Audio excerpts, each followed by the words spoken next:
Yeah, I want to get to a lot of that stuff. The stories of like taking I know there's a huge DARPA grant to take the stuff out of the psychedelics for soldiers and stuff like this, and Brian Roth's work. Yeah. And I want to talk also about the cocaine stuff.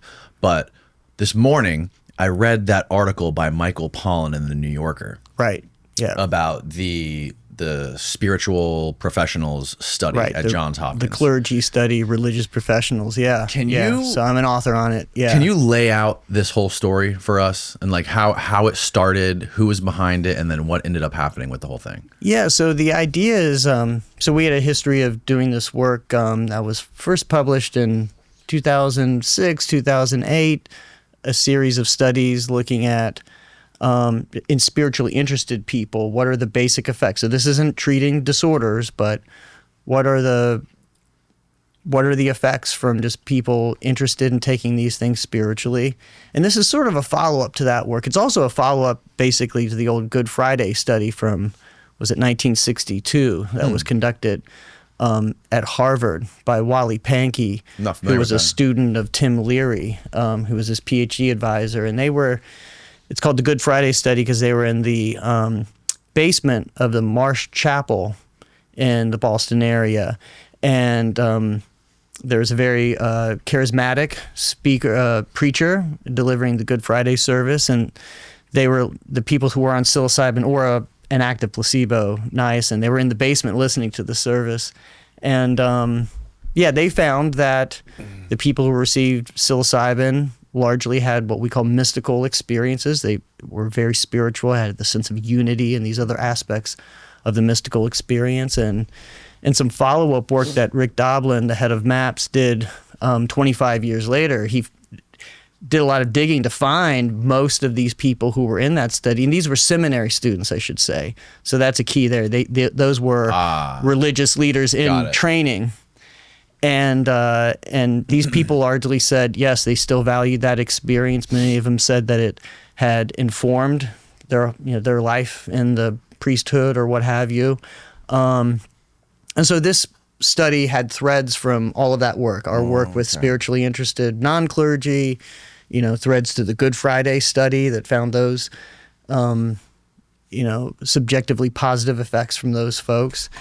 And so it was set up like that, getting people from different religious faiths. It ended up being, 21 Christians and 5 rabbis and 1 Muslim imam and 1 Buddhist. I think that's what it turned out to be in terms of, so mostly Christian. So who was behind the initial idea and to get this study done and get it funded and start? Like who was behind the start of it? So the initial idea was really a convergence of a number of people who had interest. Bill Richards at Hopkins, Tony Bossis at NYU, Roland Griffiths, myself. I thought it was a very interesting study. Mm-hmm. So really, I think all of the investigators had, an interest in it, and there were, funders that were interested in the effects. Now, a lot of stuff ended up happening over the course of the conduct of the study that sort of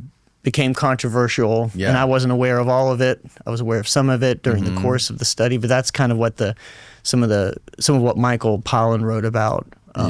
That's what it was all about. Things like funders working on the studies. I knew that. I advised against it, but I wasn't the so-called PI, the principal investigator. So funders, people that were funding the study, were coming in and participating in some of the... Yeah, not as patients, but as a therapeutic-like role, a so-called session guide, and in doing interviews with people at the end of the study, doing qualitative analysis for interviews. And so what I didn't know is that some of this wasn't even reported to the review board, that, there was someone on there who was functioning as a study team member who wasn't listed on the IRB protocol, a funder, and the funding relationship hadn't been revealed to the IRB.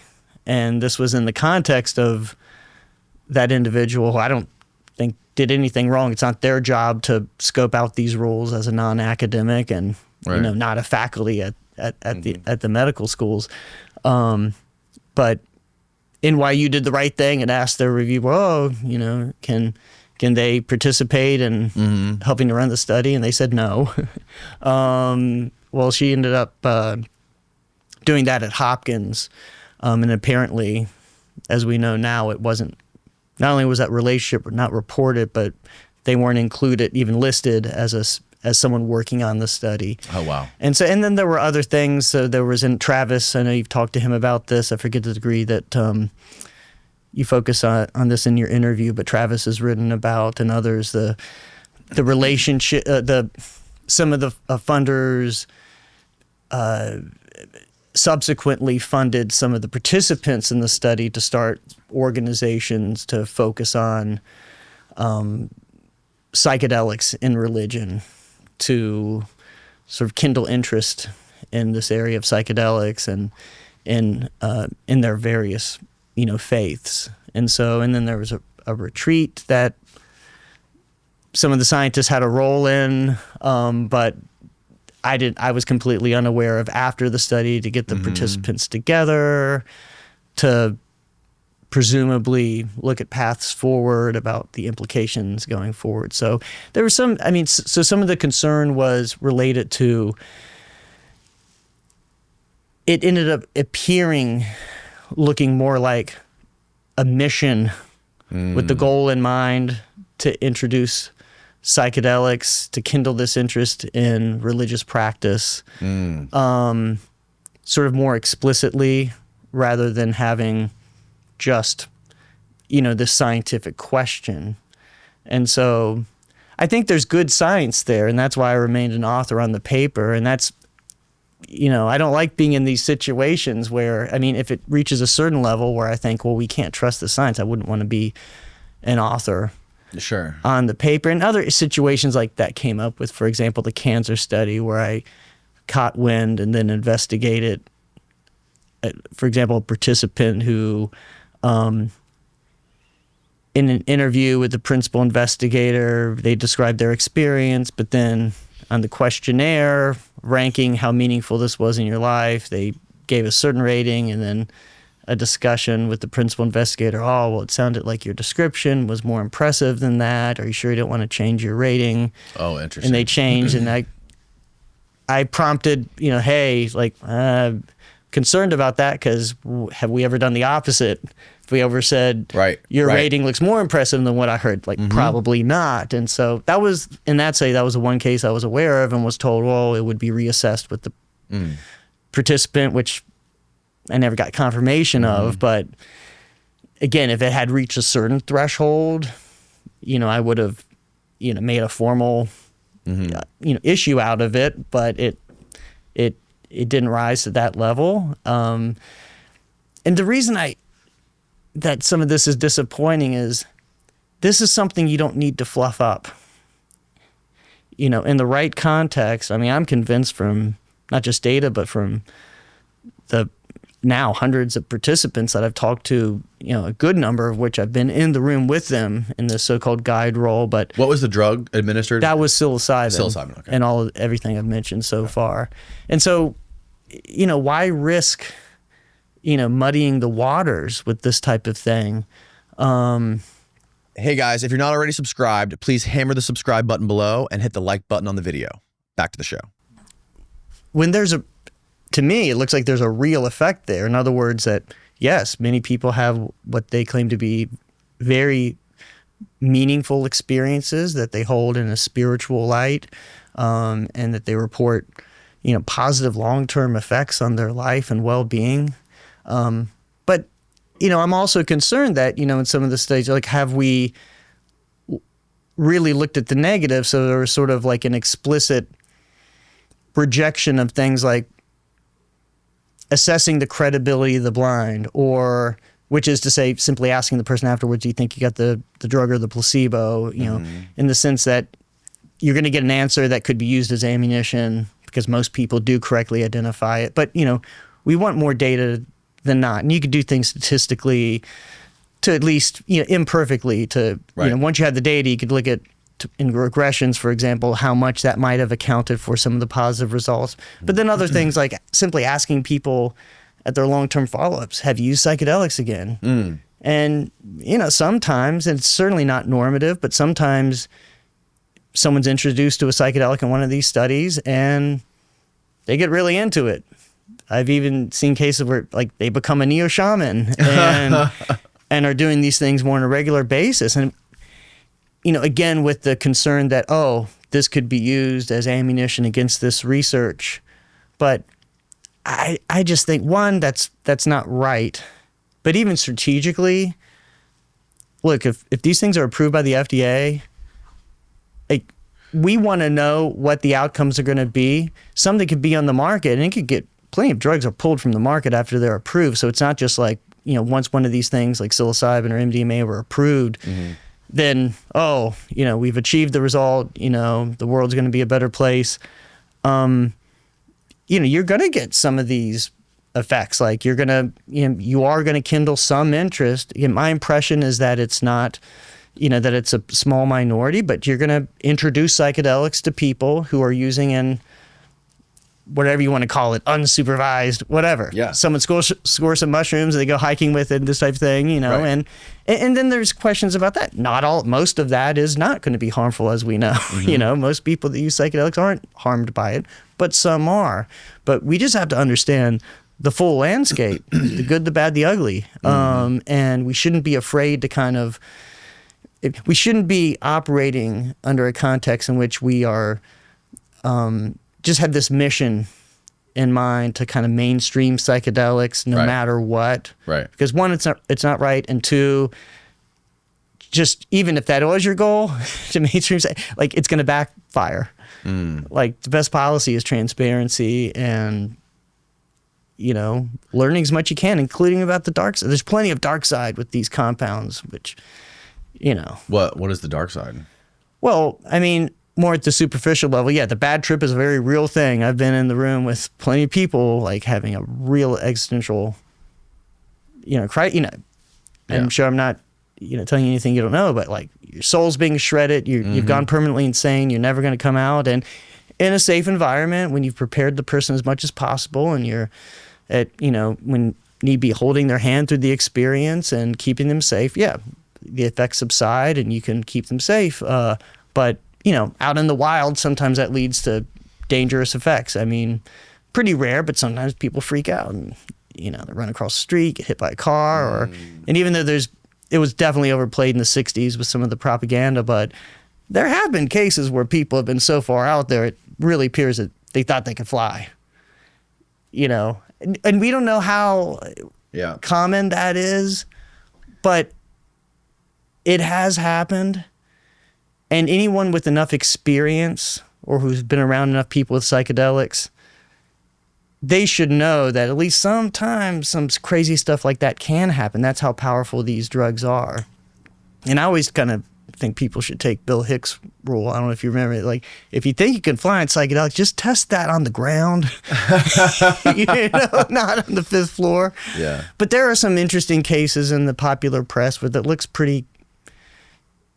you never, of course, know what's going exactly through someone's mind, but one of the colleges in Boston, I remember a story, might have been in Rolling Stone years and years ago, but some kid that just goes to this big the university library with this, I don't know how many floors it was, but this big kind of atrium where you could, and just sort of took a swan dive, right, seemingly. Jesus. And there was a case at Hopkins where someone, and I saw the video, I wasn't in the room, but I saw the video where someone tried to jump through the painting on the wall.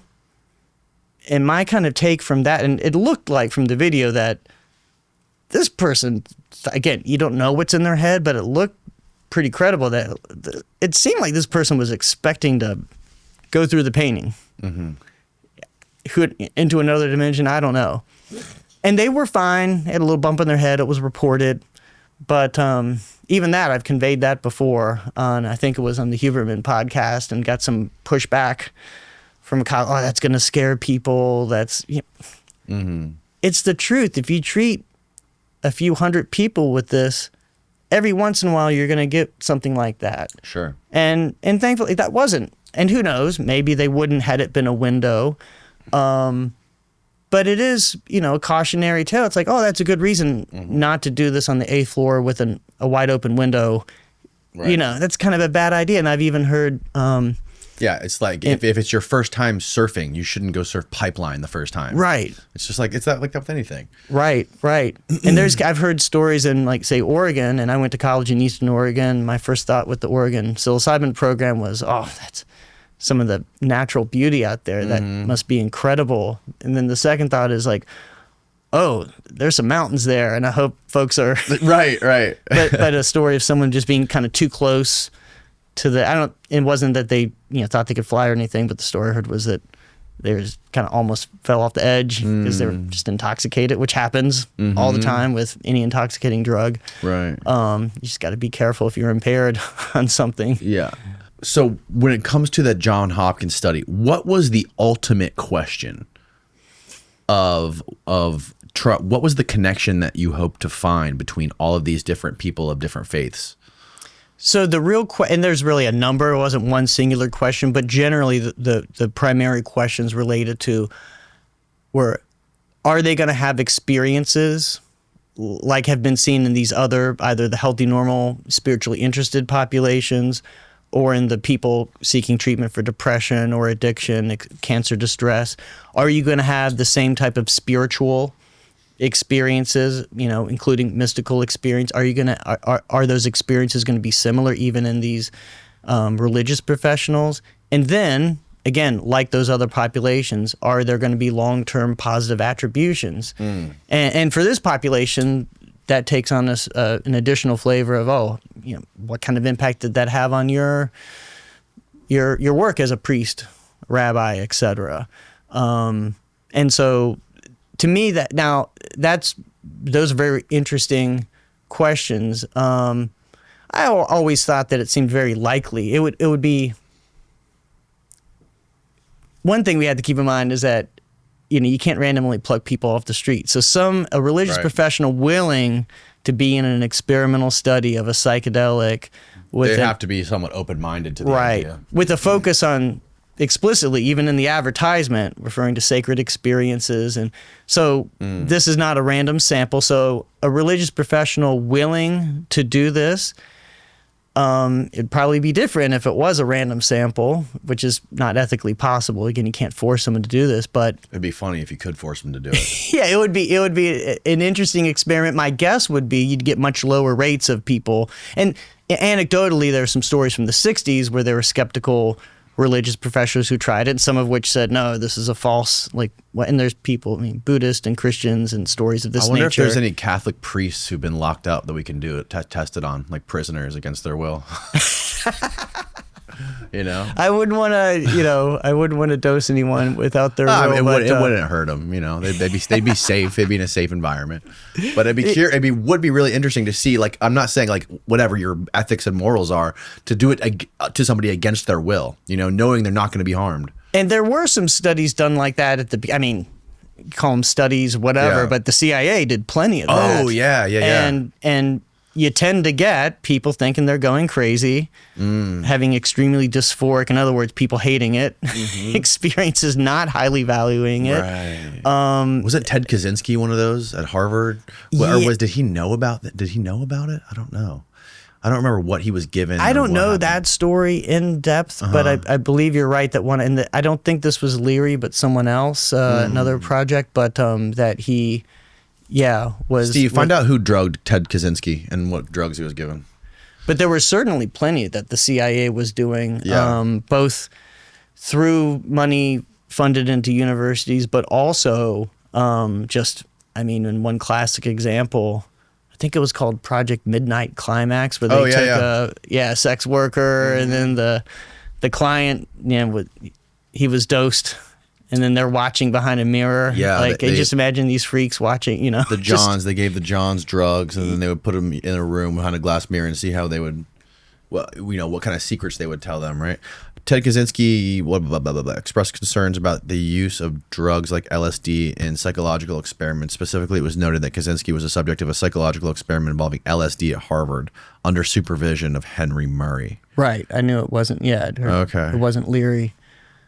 Interesting. Imagine a society the subjects people to conditions that make them terribly unhappy and even gives them the drugs to take away their unhappiness. What? Huh. And so I'm really interested in the Charles Manson case, and psychedelics played what appeared to me a big role there. And, and you're probably familiar with the book Chaos. And seems highly suggestive that there was a whole lot of connections with the CIA there, whether they were allowing him or whether he was a direct agent. I'm guessing probably not, but that they were kind of letting him do his thing and sort of kind of using him as a naturalist experiment to see how a charismatic figure could use this. Yeah. Well, it's interesting that Haight-Ashbury Clinic, they were doing research on LSD and amphetamines, both simultaneously. I know amphetamines really did that whole scene. It shifted from LSD to amphetamines, methamphetamine, and that just kind of ruined the whole scene. Yeah, and Jolly West was a huge part of that, and he's a fascinating figure. I don't know how much you've looked into Jolly West. Yeah, I have. But yeah, he's had his hands in so much during the Cold War. You know, especially like if you want to talk about like Jack Ruby, when he went to prison, was visited by Jolly West, and then went insane like that. Went insane, automatic. And then there's a crazy in Errol Morris's documentary on the Chaos book. He has a clip of Jolly West walking out of his prison cell after and basically talking to the press. We've determined that he is unfit for whatever, for like undergoing a trial or anything like that. Like he said basically he was clinically insane. And I'm always mindful that what that stuff that the FOIA released MK Ultra information, which was released it was the mid 70s, might have been 75, but it was really outlined in the classic Leon Schlein's Acid Dreams book, which was the first kind of like public dumping of that information and making the details known. What I'm always mindful of is that there was a lot that disappeared. Oh, yeah. Files, and even amongst what was released, a lot of blacked out. And you're like, okay, the stuff we learned about, the tip of the iceberg, is the lightweight stuff. Yes, exactly. I mean, they burned there was all the nothing stuff that was beyond like 1960s and 50s, like CIA. I mean, they were basically at war with Kennedy, completely trying to like subvert his policy in Vietnam and Laos and. And then the stuff with Cuba where Bay of Pigs, where his brother was like basically the CIA was funding the mafia to and then the Justice Department under his brother, they were basically at war, you know, with like they were trying to stop these attacks by the Cuban exile mafia funded folks attacking Cuba and then the Bay of Pigs and just, you know, whether it's with psychedelics or with Kennedy's policy and just it's humbling what the, you know, a lot of that's in the realm of like people just think like that's not possible. Like that's so beyond the pale. It's so unspeakable that it's just hard to believe that you don't want to believe it. I think you know, like, did the CIA have a hand in killing Kennedy? I think, and I don't think we're ever going to have the smoking gun. I think there's a lot of very interesting, suggestive evidence pointing in that direction. But, you know, I think that is, for a lot of people, it's hard to come to that point to think, like, my God, a part of the government may have, like, actually killed our president. Like that just, I think that there's something very, very deep and psychological where it's hard to come to grips with that, even when there's some evidence pointing to it. Yeah. And once you kind of like, for certain things like the MK Ultra program included, you start to have a more open mind. No, like, can you imagine being teleported back to 1959 and being a chemist contracted by the CIA with a blank check and being allowed to do whatever the fuck you want, or even being told to do things that you might think are not moral or maybe against your ideals, but you know, this is for national security. We're going to do this crazy shit, and there's no consequences for any of it, and you have unlimited money. And I could speak as a professional scientist for decades that just the funding alone, like, you know, everyone's desperate for funding to do the work. And then, I mean, back then, I mean, this human subjects protections just were in their infancy anyway. But nonetheless, the idea that like you could just, it was a Wild West. You could do whatever. Oh, you're interested in like brainwashing people? Yeah. Like, oh, you get to try that. And if you don't have a moral compass, and if you add to that, hey, this is actually for the country as part of this fight against global communism. Like the fate of humanity is literally at stake here. So you add that as the backdrop and you get this really strong ends justifies the means mentality that could, I'm sure, nudge people. I'm sure if you, well, my strong guess is if you ask someone like Charlie West, if you resurrected him and, you know, they'd say, yeah, well, yeah, this is dirty stuff, but like, welcome to the dirty world where it's like, did you want the Soviets taking over the planet? Right. And the CIA knows how to contract people or recruit people who are on that sociopathic spectrum.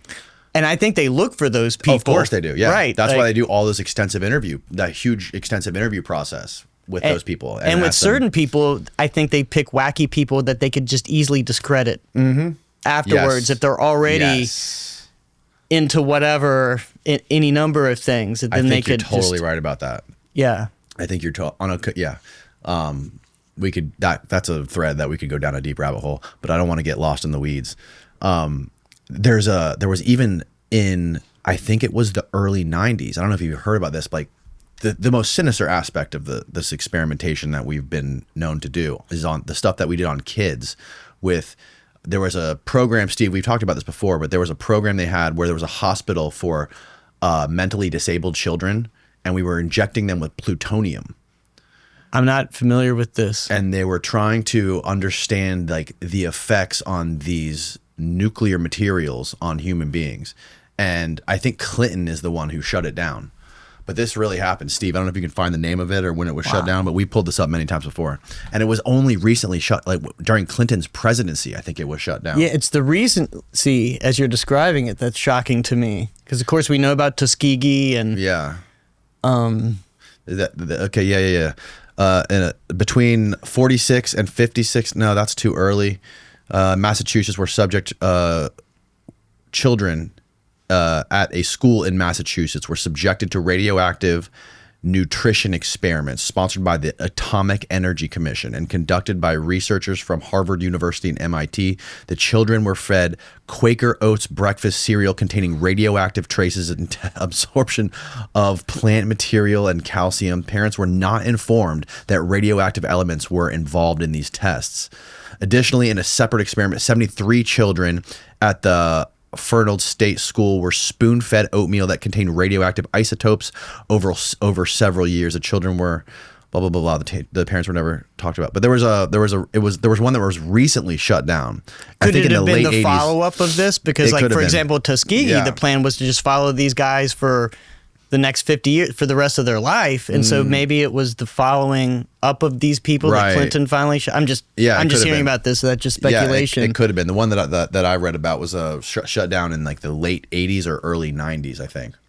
Wow. But again, it gives you humility about, like, there are some dark forces in the world. Yeah. And when you get into things like psychedelics, like, you've got to keep that in mind. Well, we're talking about like MK Ultra and just the declassified stuff that's been confirmed, which is likely just 1% of what was really going on, because they're obviously going to get rid of all of the evidence of the serious, sinister stuff that they were working on. And it always makes me wonder, what are they doing now? what kind of stuff is DARPA doing now? You know, they're publicly funding $40 million to what's the guy's name again? That's doing the psychedelic research. Brian Roth at Brian UNC. Roth. So they're giving him what is it, like $40 million to take the psychedelic trip? Yeah, it was huge. That's public, above board. What are right, they? What are they doing and he's right a now? legit, Right. like very respected, Totally. nice guy. Yeah. Good scientist. Yeah. Yeah, I wonder what they're doing that's still black and not revealed to the public. I can't even fathom. Well, what that you would look be. at other areas, like for example, the UFO. You think, and there's this whole history of like, oh, we shut down all the, Blue Book and like it's done, and then you find out later, and oh no, well we had this other program that then that was revealed, Right. like the more recent Arrow, and so regardless, not to take us down that rabbit hole, but just as a demonstration that often there's this, oh, we've shut it down. Yeah. No, you haven't. And I remember a guy that, what was his name? Jim Ketchum, who had an interesting book released about 20 years ago. And he had been a leader at the Aberdeen Proving Ground in Maryland, the U.S. Chemical Warfare Department or agency. I forget the exact name, but they were basically testing a lot of it under the guise of, like, we need to test things to know what we're dealing with in defense of the Soviets doing it to us. So you see, I mean, it's the same kind of thing with the COVID, what do you call it? Gain of function. So same rationale. It's like we need to do, and there is a rationale there. We need to do the thing that we think the enemy is going to do to us. Even in the context of knowing what and how to defend against it. But then, of course, you can also play offense. I mean, it was the same thing with like the Reagan Star Wars program. Oh, nukes in space to knock out the other nukes, but you could also use those nukes. Right. First strike. Right. So this, these types of like the logic, plays out. So he was doing this chemical, and they were doing stuff. As far as I've seen, like ethical work, giving soldiers LSD and all kinds of interesting things. This wasn't, as far as I know, part of the CIA, but this is under the Department of the Army. And again, that I know of, nothing nefarious. But he was giving a tour and giving some talks when that book came out. I forget the name of the book, about 15, 20 years ago. But I remember in the conversation him saying that leave that up, Steve. I want to go back to that eventually. He wouldn't be surprised if the the Russians and the Chechnyan rebels back in, was it the late 90s? Yep. I might have the dates I think so, yeah. wrong, that he thought that when they had a bunch of kids hostage in a big school or something, but they finally ended it and they came in and there was a siege, and he was, I remember, speculating that there were some of these exotic drugs that they used as part of that. And of course, like the Russians are kind of known for in toxicology, like all these like exotic, like people have been done in with these kind of poisons, and but that some of this stuff might have been used, like for example, the U.S. Army tested on its own soldiers a BZ cloud. So BZ is short for a super long, like, I don't know, like a word that's has like 25 characters. I can't remember the full name, but BZ is a super potent, kind of on the level of LSD, but super potent analog of the class of drugs like scopolamine. Oh wow. And atropine. So the anticholinergics, which Sasha Shulgin, I remember saying, he's the psychedelic chemist that developed hundreds of psychedelic compounds, but he said, those anticholinergics were the true hallucinogens. The classic psychedelics like LSD and psilocybin aren't really hallucinogens because people rarely truly hallucinate. But on the anticholinergics, they do. Really? So the U.S. Army was testing and like it had an aerosolized bomb. So you drop this on the battlefield. This is the idea, and instead of having to, and there's a rationale here, like rubber bullets. Like instead of killing everyone, can we just make them into delirious, like make everybody trip their balls off? Right, and especially with that drug class where it's not like people are having mystical insights; they're just like zombies, like out of it. Like scopolamine in Colombia, that people have called it the zombie drug because there's this take American tourists, drop it in their drink, and actually met one of these guys, a Danish guy. About that. He had his laptop stolen. They apparently spiked his drink, and they approached him outside of the bar, whatever, and they said, "Oh, is your hotel here? Yeah, it's right. Go get your laptop." Okay, and he got his laptop and just like handed it off to these guys. And he was just in the zombie-like state. Wow. So that's the side. He was a good friend of a good friend of mine, and it was a very credible story and consistent with what we know about the drug class. So anyway, another type of wild thing, but the reason I brought that up is because Kitchum, believed some of this, a lot of this work continued, at least in other countries. Who knows about the United States? Right. Probably, this experimental warfare stuff with these drugs, probably hasn't stopped. No, especially with a government like ours who has unlimited amounts of money that they're spending on warfare stuff and technology for warfare. Like that's the biggest bucket of money. There's $21 million missing from the freaking Pentagon, from the DOD. Like they're going to spend their money on. We've been spending money on drugs since after the World War II, figuring out how to win wars and how to maintain dominance in the world. Yeah. So the idea that we're not doing that now is naive. And, going back to that DARPA stuff, I wonder, where that could possibly go or where it's going. And if we probably will never find out. But the idea, which I think Travis alluded, of creating not just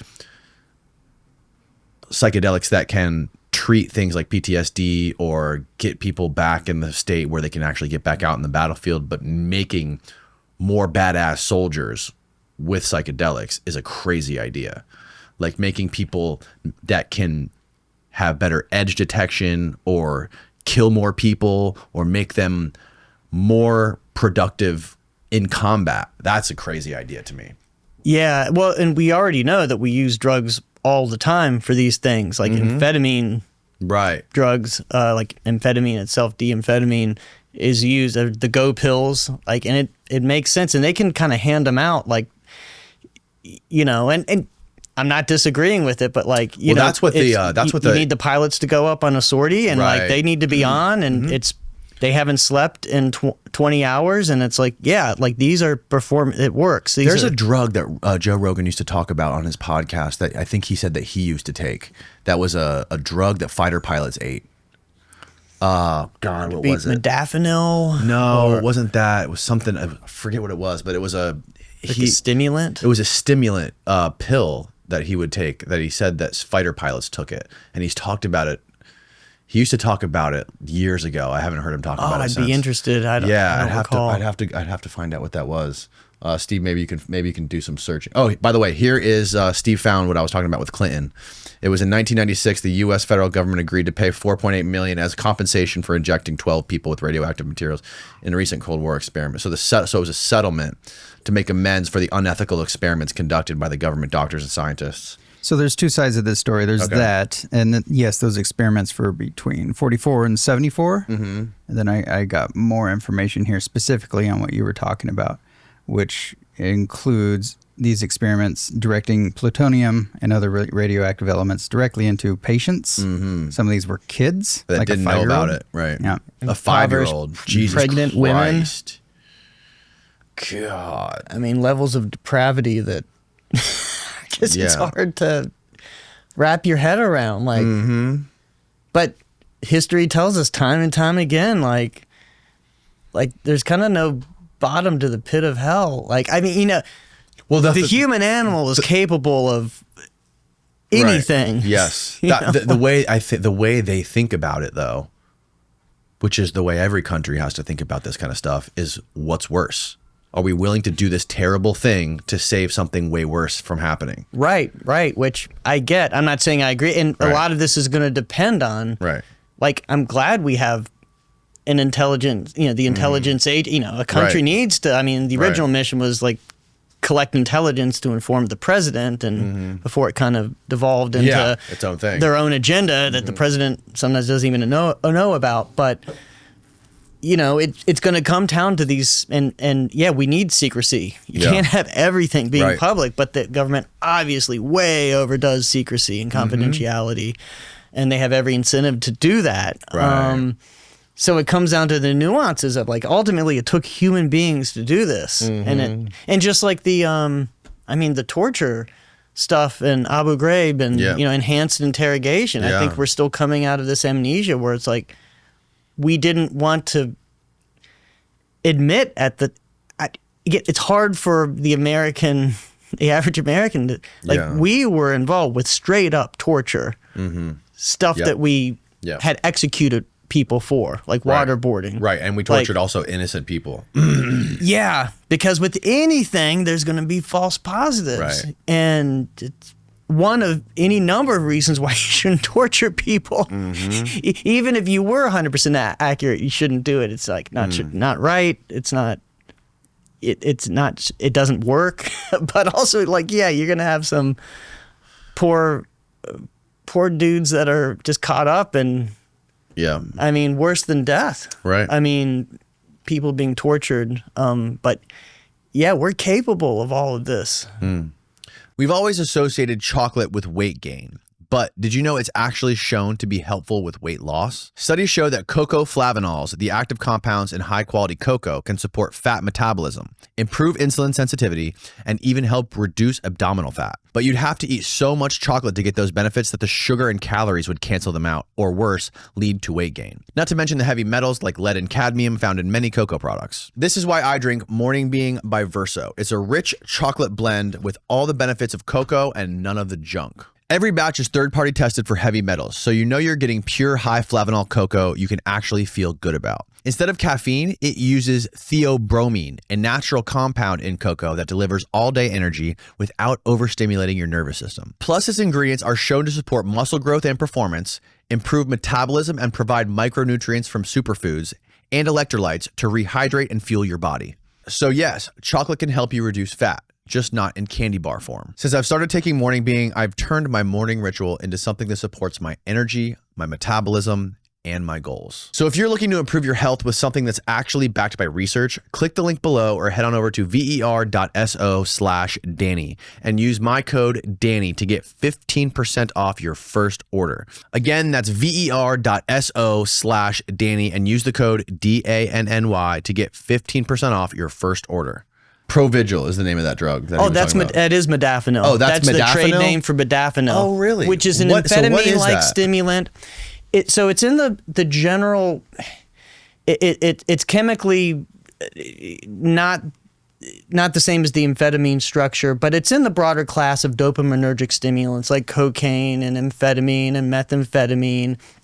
And cathinone. He said he used it for its incredible effectiveness for focus and mental clarity, but he eventually stopped because he didn't like the idea of depending on it. Okay. So it's sort of, and I think it was Michael Bauman at Night at Intramural that put it this way one time. Sort of amphetamine in the amphetamine class in general is sort of like, pounding your cocaine and your dopamine. And really pushing it strong. Modafinil is like you're massaging your dopamine system. So it's a pretty mild stimulant with dopaminergic effects, like cocaine and amphetamine, but much milder, and it's approved for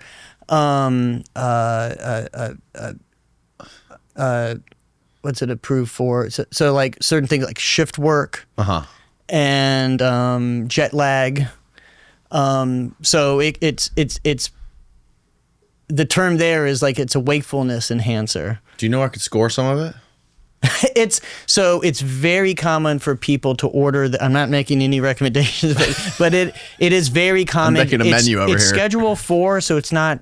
So it's illegal to have without you can get a prescription, number one. But a lot of people get it without prescription. They order it from these Indian pharmacies. Really? So it's way easier to get. Again, I'm not telling anyone. There's definitely a legal risk to that, but lots of people, and just you shouldn't do illegal things. But a lot of people do that, order it because it's relatively low on the schedule, so there's not as many controls, and they're just, how are you going to stop it? How similar is it to Adderall? It's similar. It's milder. Okay. A lot of people prefer modafinil or Provigil to Adderall, and similar drugs like Ritalin, which is methylphenidate. But they prefer it because they say it gives you that kind of focus and that wakefulness of being in the flow, on task without the jitters. So it's not as forceful. Okay. But it's with some of the same effects. In fact, with some of there's some data that was collected in the military suggesting that it's even better than amphetamine at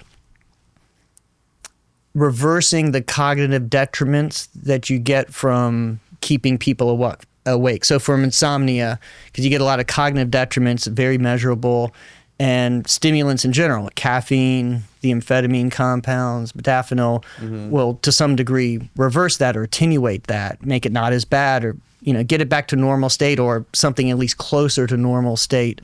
But modafinil, as I recall, looked even better than amphetamine.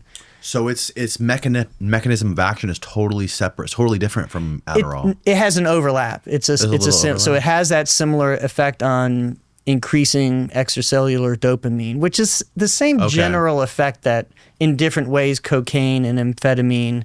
Cocaine more so blocks the reuptake, amphetamine is more so a releaser. So all of these drugs, the important thing is they all ultimately kind of increase dopaminergic function, which means that you're going to pay for it later. Transmission. Yes. And I always like to quote Terrence McKenna. I quote him on several things. It's like amphetamine, it's like it just leaves your axles flopping. Yeah. Sort of like there's they're very hard on the body, and especially people that chronically use stimulants. They are rough on people, and so it can deplete your dopamine reserves, basically. Right. And so an answer to that is, taking it the next day, and then of course where that The thing I hate about Adderall, I've taken Adderall before. Very rarely do I take it. If I really need to get something done and I haven't slept, I'll take one, like a little bit, like a quarter of one. But I hate the fact that it sucks every drop of creativity out of me. Really? I can't be creative. I can't carry a conversation. I just turn into a robot, like a mechanical robot that can complete tasks. That's it. Right. So it's like a trade-off. Now, some people will say these drugs can enhance their creativity. Really? But I've heard plenty of people say what you're saying. Wow. So if you have something to do, that everything is defined. And as I think of it, there's some experimental evidence for this. Like, if you have your task before you and you know what you need, especially if it's a more mundane task, that's where this is really effective. But perhaps I took one when I had to clean out my garage a few months ago, and it was perfect. Well, which is a classic stimulant thing, like people cleaning. And the way I think about it, and this goes beyond the research, but people tend to go into, or both in conversation and with tasks like cleaning, more on stimulants, more likely to go into and complete subroutines. In other words, you clean in the sink, whatever. And normally, you do kind of a decent job, 90%, but there's that grime that's kind of like you could get a toothpick and like start getting that extra thing, and you could, I can't really get under, I'm going to go get a screwdriver and take the faucet off so that I can clean that thing underneath. Go into those subroutines, complete the task, and then go back to the main task of cleaning the thing. Oh, wow. It's in conversation too. So people will, go into a sub-paragraph and talk about something without forgetting. And so this is where very different than cannabis, where you're more likely to, you go into those subroutines, but then you just don't find your way back. And then you go off and do another subroutine. Amphetamines are sort of like, no, wow. Because they give that energy and that, and really, it's more so of a motivation. Dopamine is very much about motivation. I mean, it's very much tied to reward, but I think the evidence suggests it's really about defining what is rewarding. So making things interesting. And nicotine is very interesting like that, too. Yeah.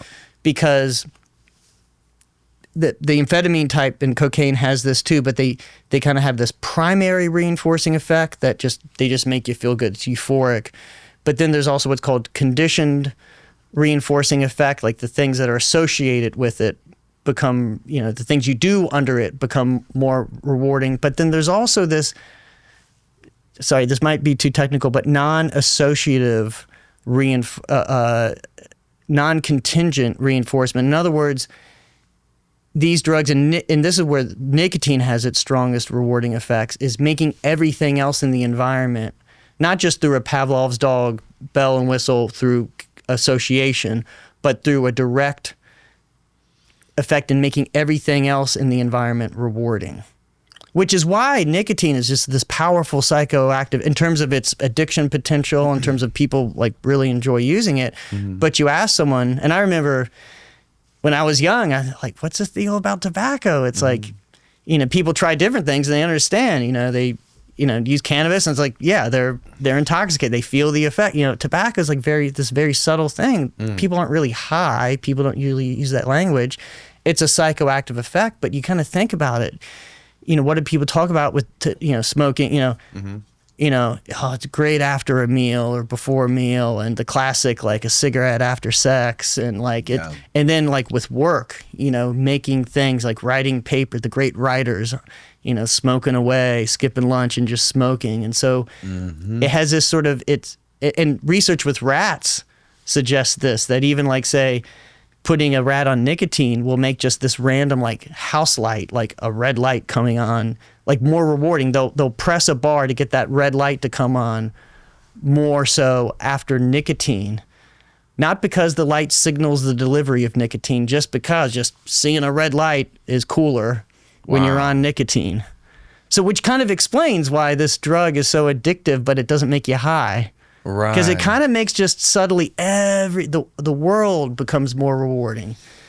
You know, people are kind of opens aperture a little bit. Yes. And everything else becomes a little tuned in. And it's working through that acetylcholine system, which has a big role in focus. Yeah. Yeah, the nicotine stuff is interesting because I've heard multiple things that, you know, it's not necessarily bad for you other than the fact it's vasorestrictive, it's very addictive, but are you aware of any other negative effects or downsides of using it other than obviously the smoking? Yeah. So the there's downsides to everything. And people might disagree with me on this because there's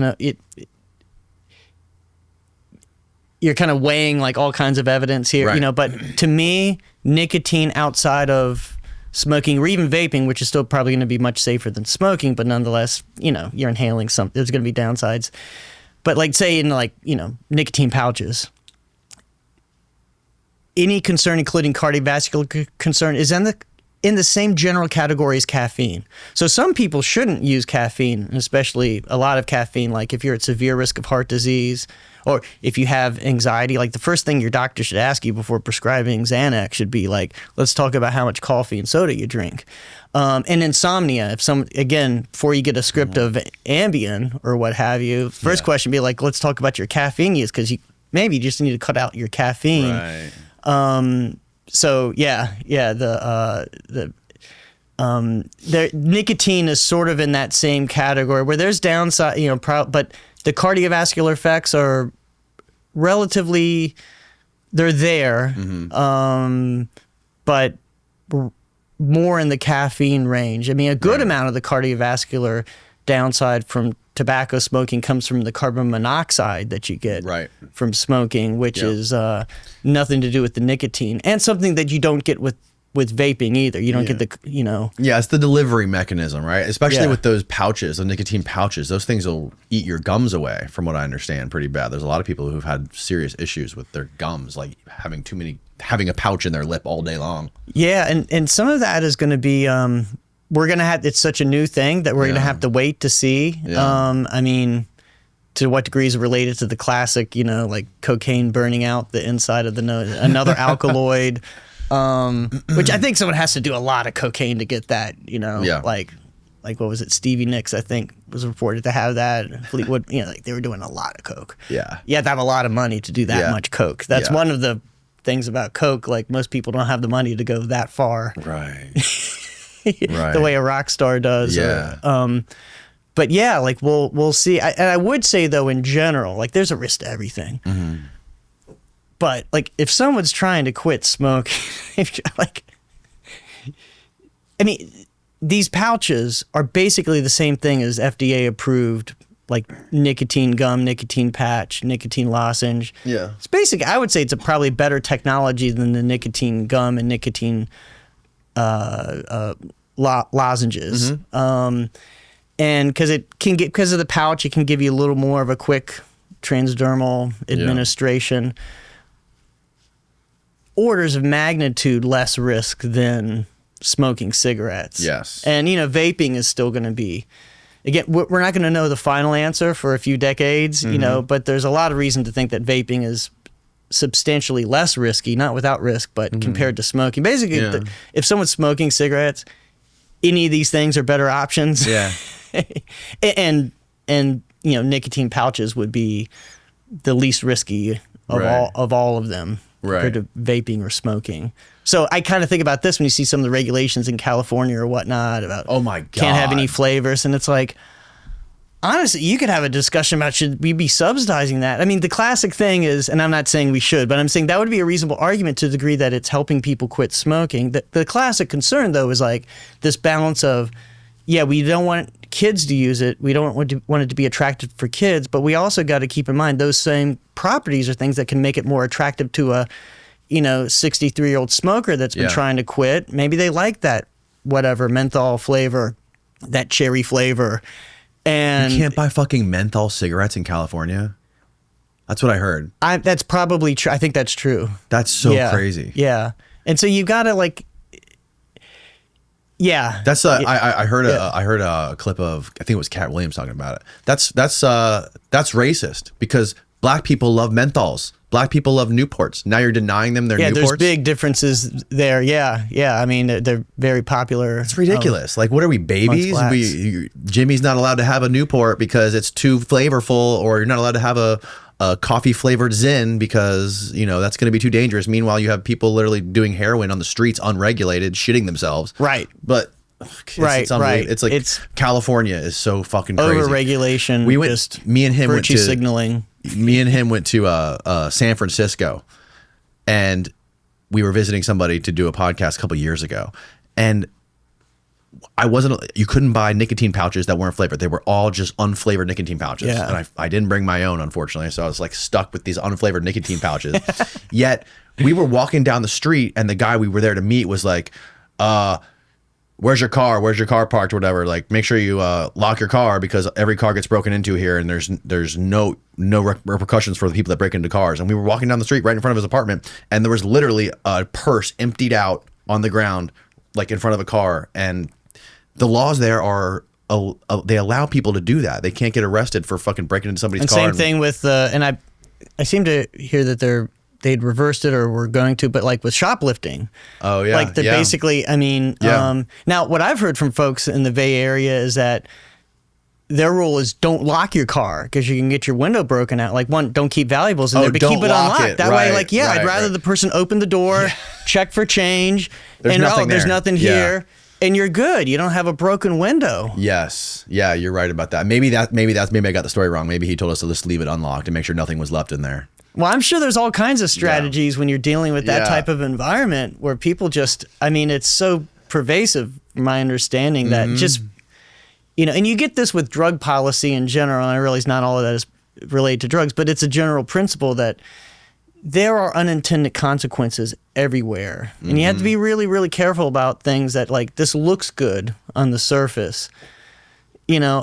Okay, let's play it out. Let's get as much evidence as we can. Like, for example, having really high taxes on other nicotine products and eliminating completely all other attractive qualities. Like, you can't get, coffee flavor. It's like, okay, you're trying to make them less attractive to kids, but also we have to weigh that against, the smoker who might have done that as a substitute. Yeah. And therefore is, maybe not now going to die from lung cancer or heart disease. Right. So there's, if you go all out on any one side or the other, just with sort of virtue signaling as the goal, there's going to be harms there. Yeah. I mean, sort of like like COVID. It's like, lockdown, like if you really only look at the transmission itself, there's an argument there. But then as people were warning and they got thrown under the bus, it's like, if we keep kids out of school, there's going to be, developmental delays. Yes, If we shut down all these businesses, suicide's going to go up. And their suicide, alcoholism is going to go up. Drug overdoses were hit an all-time high, I think, during the height of the pandemic. And substance use across the board went up, and anxiety disorders and depression. And so, and now some of those people, and like the new NIH director, Jay Bhattacharya, he got completely demonized for being one of those kind of voices as part of this great Barrington Declaration that said, hey, hold on, maybe we should consider more of the Swedish model of, shutting down society itself is going to have consequences. Maybe we should encourage people that are particularly at risk to isolate and take precautions. Right. But, those people in just the argument that they're more concerned about the economy and this is hard, when the economy goes down, people kill themselves. Yes. More so men. Yes. Male suicides go up when, and female too, but it's strongly a male effect. You can't provide for your family. It's the most demoralizing, one of the most demoralizing things in the world. That's one of the things that's one of the things that I didn't really understand until we watched it play out. Because at first I was like, oh wow, like the way the media painted it as if like, oh, everyone's so worried about the economy, not people's lives, but like play it out. How does that actually end up for you? People's lives. Exactly. Yeah. Which is what we learned during that whole process. Yeah.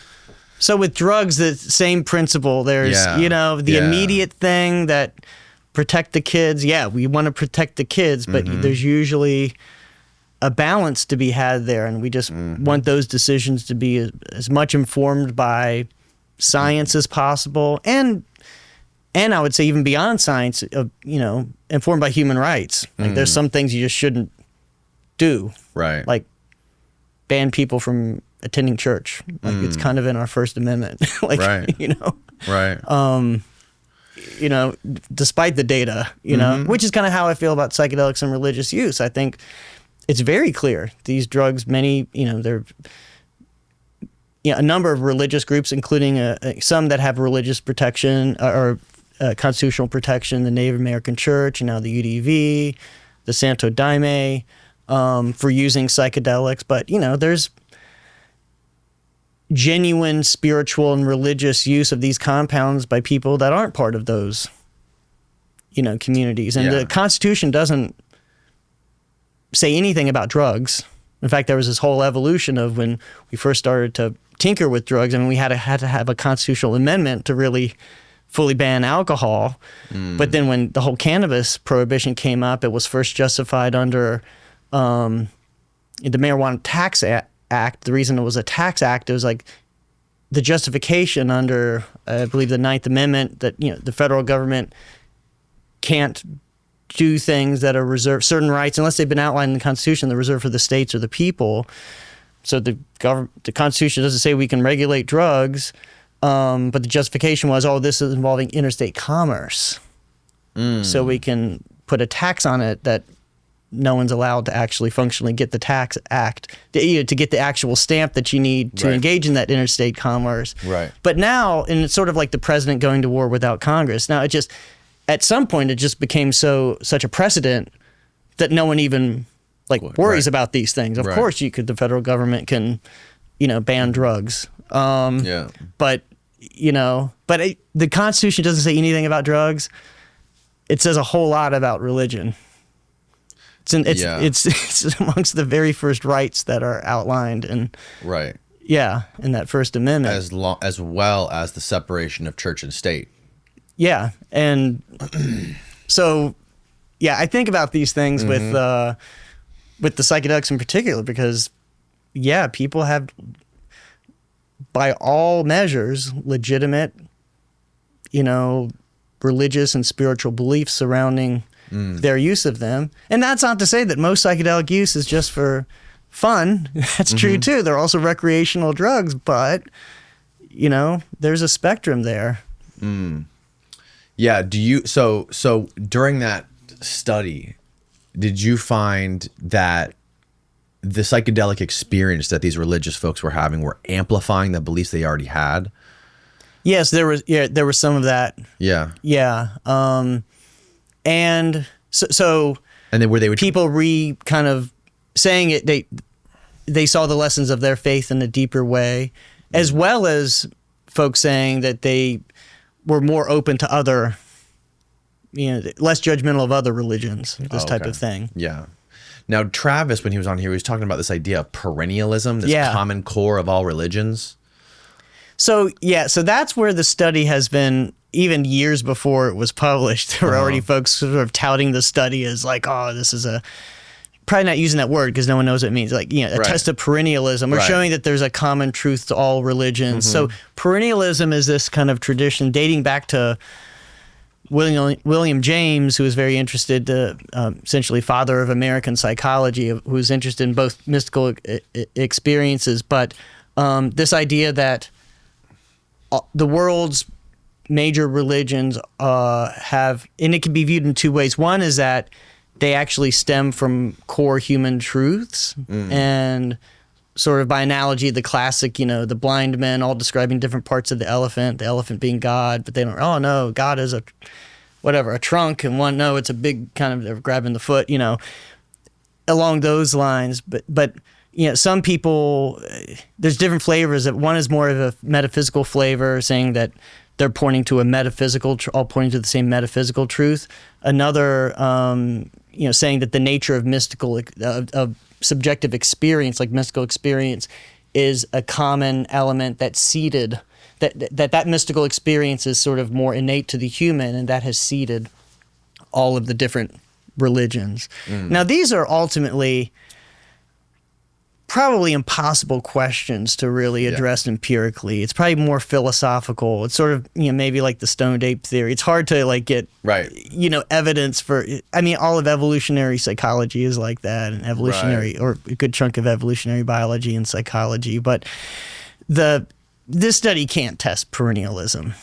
So, 22 Christians, 5 rabbis, 1 Muslim, 1 Buddhist.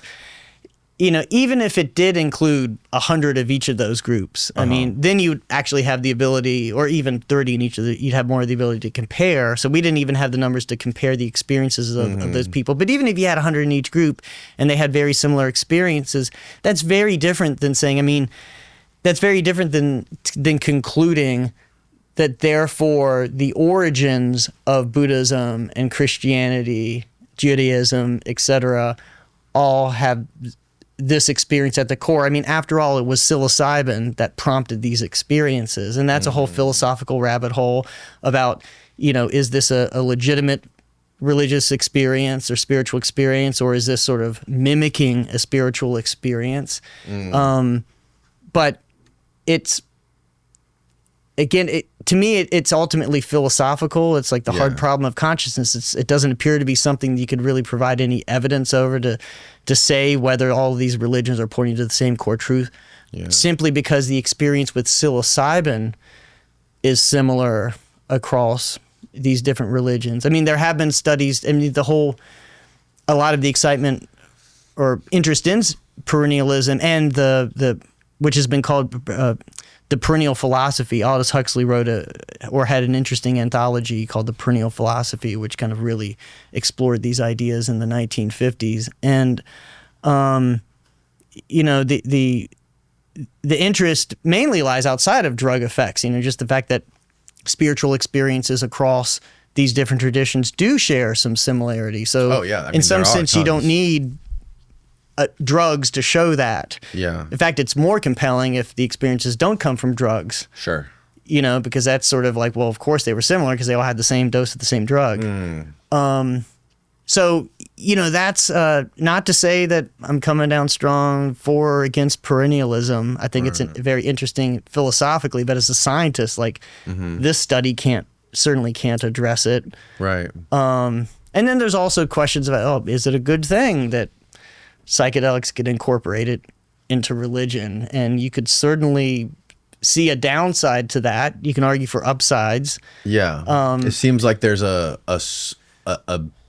movement to incorporate psychedelics into religion to sort of like revive these religions, Right. These monotheist religions like Judaism or Christianity or whatever it is. Yeah. And, there would probably be both good and bad that comes from that. Mm-hmm. I mean, I think about, as an example, with the Roman Catholic Church, with the child sexual abuse, epidemic, whatever you want to call it, would that have been better or worse had some powerful mind-altering drugs been thrown into the mix? There's a decent argument for worse, right? Yeah. And I've known people including former and current members of these various, the UDV or the Santo Daime. I mean, there's plenty of critiques of those religions, including folks saying they're very, I'm not saying this, I'm just saying some people say this, that, misogynistic. Yeah. People are people. Yes. And that's also some of my critique against some of the psychedelic enthusiasts, like the extreme version of psychedelic enthusiasm. Like, I've never met an enlightened person. I'm not saying theoretically they don't exist, but I see the same spectrum of humanity amongst people that have used lots of psychedelics and people who have never. Now, can they nudge people? Yeah, I've seen plenty in terms of actually just being a better person. Mm-hmm. I think given someone's existing tendencies, it seems like someone can, with that kind of plasticity infused into the system by the experience, one could be nudged in that better direction. I think that seems clear, but overall, I mean, I think like Terence McKenna, again, he was very good about like laying out, I think, the reality of and the contradictions and all that. Yeah, stuff. And he would say like, look, he's like, with these like gurus, like keep one hand over your wallet, one hand over your asshole. Like, I mean, it's the classic, power corrupts. Like, and he's like, psychedelics don't, I'm paraphrasing here, but one of his lectures, like, psychedelics don't make you a better person. He said, I just went through a bitter divorce. Ask my ex-wife what a wonderful person I am. Like, I keep this stuff in mind when it comes to some, the sort of saving the human species type talk. Yes. Yeah, there's definitely, no matter how many of these ego-dissolving experiences you have, some of the people that have done most psychedelics still have huge egos, you can tell. And it would appear that, at least to me, that in many cases, not all, it's worse. They have big egos not just despite having used psychedelics, but they have big egos because of the psychedelics. Oh, wow. Well, the whole ego inflation effect and sometimes you see this, like, I have the answers, and most of these normal folks don't know. It's the Messiah complex. It's interesting. Ram Dass in his book Be Here Now had something like this, like the difference between an enlightened person, I'm paraphrasing, it's been many years since I read it, but enlightened person and a crazy person is that and this is what Ram Dass said, the enlightened person, yes, or the crazy, they both realize that they're Jesus, but the enlightened person realizes that everyone else is Jesus too. The crazy person thinks only they are Jesus. Oh my God, that's hilarious. Which is interesting way to look at it, right? That is a really interesting The humility is hard with some of these experiences. And a lot of people do a good job with it, I think. I've met a lot of like really good people that have been deep into psychedelics, like solid, good human beings. And I've also met some wild egomaniacs that are just, yeah, it probably makes you more. I think Hamilton was explaining this to me. He was saying, number one, it's a placebo, and number two, it makes you more of who you already are. That makes sense to me because of that general plasticity, which is I think the main thing, which is why it can be used to brainwash Charles Manson's cult followers, and it was probably successful and to some degree with the CIA's brainwashing experiments and. With the right intent and with the right, preparation and guidance, it could be incredibly helpful for helping someone change the way they view themselves with depression and with addiction and et cetera. Now, what about, you talk about plasticity, like what specifically can psychedelics do as far as plasticity or rewiring your brain, or are there any sort of measurable results? Yes, unfortunately, most of those, or nearly all of those, are going to be in rodents. So because you can cut up brains, and Right. we don't want to do that. The IRBs don't let us do that, thankfully. I wonder if you could do like an IQ test on somebody before and after like a ton of psychedelics. So that's been looked at. We don't see a general increase in intelligence, although who's to say that, it could be that it wasn't done in the right way, or maybe there's some very narrow, like more particular aspect of intelligence that could be enhanced. But it seems to be more of a personality than an intelligence thing. Interesting. But the neuroplasticity, well, first of all, that's a general term. It can mean different things in the brain. So what's been shown in rodents is what's called dendritic branching. So the neuron with the branches like a tree that come off. So growing new branches. Synaptogenesis, which is the connections between the different neurons, often with the branches. So forming new connections. And then probably the least amount of evidence, but some evidence for neurogenesis, which is the creation of new neurons. And so there's evidence, at least some evidence for all of those from multiple labs, at least the synaptogenesis and dendritic branching. But I also remind people that plenty of drugs like cocaine have shown neuroplastic effects. So really? Yeah. So the same branch building stuff too? Yeah. Now, research needs to figure out the potential differences. So it may be that this doesn't, and this is where part of my background comes in handy, because from one lens, I had to say I'm a comparative behavioral pharmacologist. So I always think, okay, it's the same thing with the thought of the default mode network, the decoupling of the default mode network being the embodiment of the ego, and that the decoupling of that under psychedelics is a key mechanism for psychedelics. Well, alcohol does that, amphetamine does that, cocaine does that, THC does that. So that's not you would have to explain. Maybe that's more of a signature of just not feeling like yourself, like feeling intoxicated. Right. So you got to watch out for some of these stories, and you got to ask, what do other drugs do? Is this truly unique? Now, it may be, there's a guy that, Alex Kwan, I think I saw a presentation where he looks like he's figuring out some downstream effects that might distinguish psychedelics from some of these other substances in terms of the network activity that neuroplasticity results in. But it's very much an active. We're going to have to figure out a lot more to know for sure whether the neuroplasticity seen in animals is part of what's happening in humans. Well, one, is it happening in humans? Probably is. But two, how important is that for the therapeutic effects? My guess is that it is, but it is just a guess. I mean, there's also the experience that people learn from and has this impact on them. And so there's a lot to unpack there, and it's a very So there's a lot of threads about how psychedelics work. They make the brain communicate with itself very dramatically, acutely. In other words, when you're tripping, there's this massive change in brain network dynamics, which are communication patterns across the brain. A key question, and I have a study that's we haven't analyzed the data, but it's looking at people long term who have quit smoking with psilocybin. The $1 million question with that stuff is, in terms of the therapeutics, is there a change in brain network dynamics long term?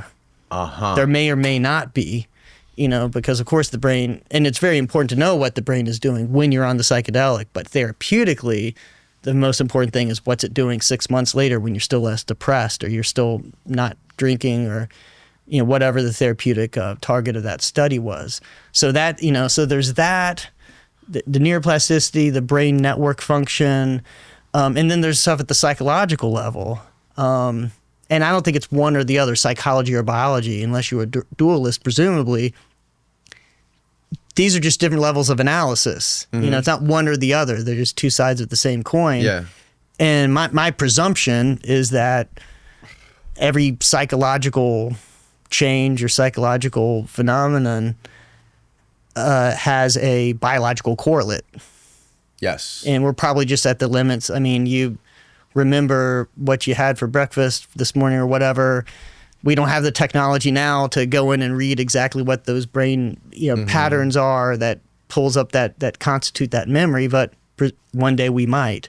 But presumably there is that biological side. So with that caveat aside, you know, at the psychological level, I think that's where we have most traction in really understanding how psychedelics are working. It seems that when it works, it's like good psychotherapy.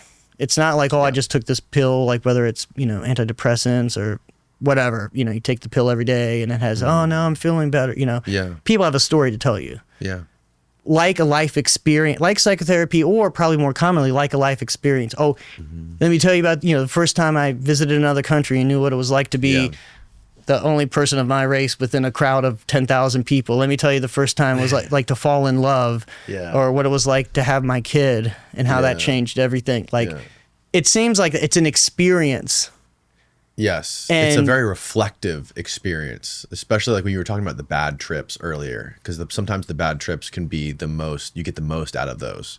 You kind of like learn the most about yourself or figure out problems or find ways of looking at problems from a different perspective than you're used to. You get off of the normal vibration of waking consciousness, you know? And the research is consistent with that. So in different ways, so scales of mental flexibility afterwards are increased. And then more kind of molar temporal perspective is personality. So openness to experience. Multiple labs, including work that I've done, have shown that openness to experience is it's one of the big 5 personality traits that increases. Not all of the studies have found that, which is to be expected. I mean, personality is a tough thing to push around, but it strikes me as credible that, you know, so openness to experience refers to thinking of a tolerance for different points of view and even holding seemingly mutually exclusive points of view at the same time. Yeah. An appreciation for aesthetics. That's openness to experience. So that kind of the perspective taking. I mean, so people, just countless stories of people having psychedelic experiences and they look at themselves in a different way. And sometimes it's this aha effect, like we're fish, like looking at the water. Yeah. It's like, this is our life. For someone who's depressed or addicted, and like they zoom out and they're like, holy cow, like what in the world? And with cancer, it's like, oh my God, this is dominating my life. I'm not dead yet. I'm deciding to react like this and let this thing, my quality of life is 0 because I'm choosing to view it this way. And so much of the suffering isn't the direct effect. It's like how I'm choosing my life. Like, I'm not going on vacations. I'm not getting out in the sun with my grandkids, this type of thing. And so even though people had told themselves that stuff before, it's just like with depression and addiction, you can tell yourself cognitively a million times, but people have this, when it works, people can have this deep sense of this very visceral change in perspective taking. And they're like, my God, I've been doing this for like cigarette smoking for decades. And I've been telling myself, like, I don't want to do this. Like, this isn't who I am. I go to the gym, I do blah, blah, blah. Right. Try to eat healthy. I'm trying to set an example for my kids. Like, what the hell am I doing? And it really can hit them like hard. Like, this is like, doesn't fit. Right. And somehow just when you're doing it every day, it's just habituation. And same thing with like depression, like thinking about yourself as this failure. And it's like you just get so used to this and it's just the normal thing. But somehow psychedelics zoom people out where they could see it for what it is. And they're like, what in the world? Right. And it's so, because I think it can touch on ground truth. Like, you know, and that's why it lasts the next day. Yeah, they're not tripping anymore. But they're like, it was so compelling and it seemed so self-validating, which is part of the mystical experience, the self-validating aspect of the experience, that the next day they're like, yeah, that wasn't just some drug effect. Maybe it opened a window for me or whatever, but like the way I looked at it then, that was the right way to look at it. Or people with PTSD who just like, I remember one Marine giving a talk about his treatment with MDMA and just saying, like, he just viewed himself as a monster because he accidentally blew a little kid up and it just like shattered him. And like how he finally like stepped outside of that. Like he saw himself as something different and he like was able to sleep for the first time in like years. Wow.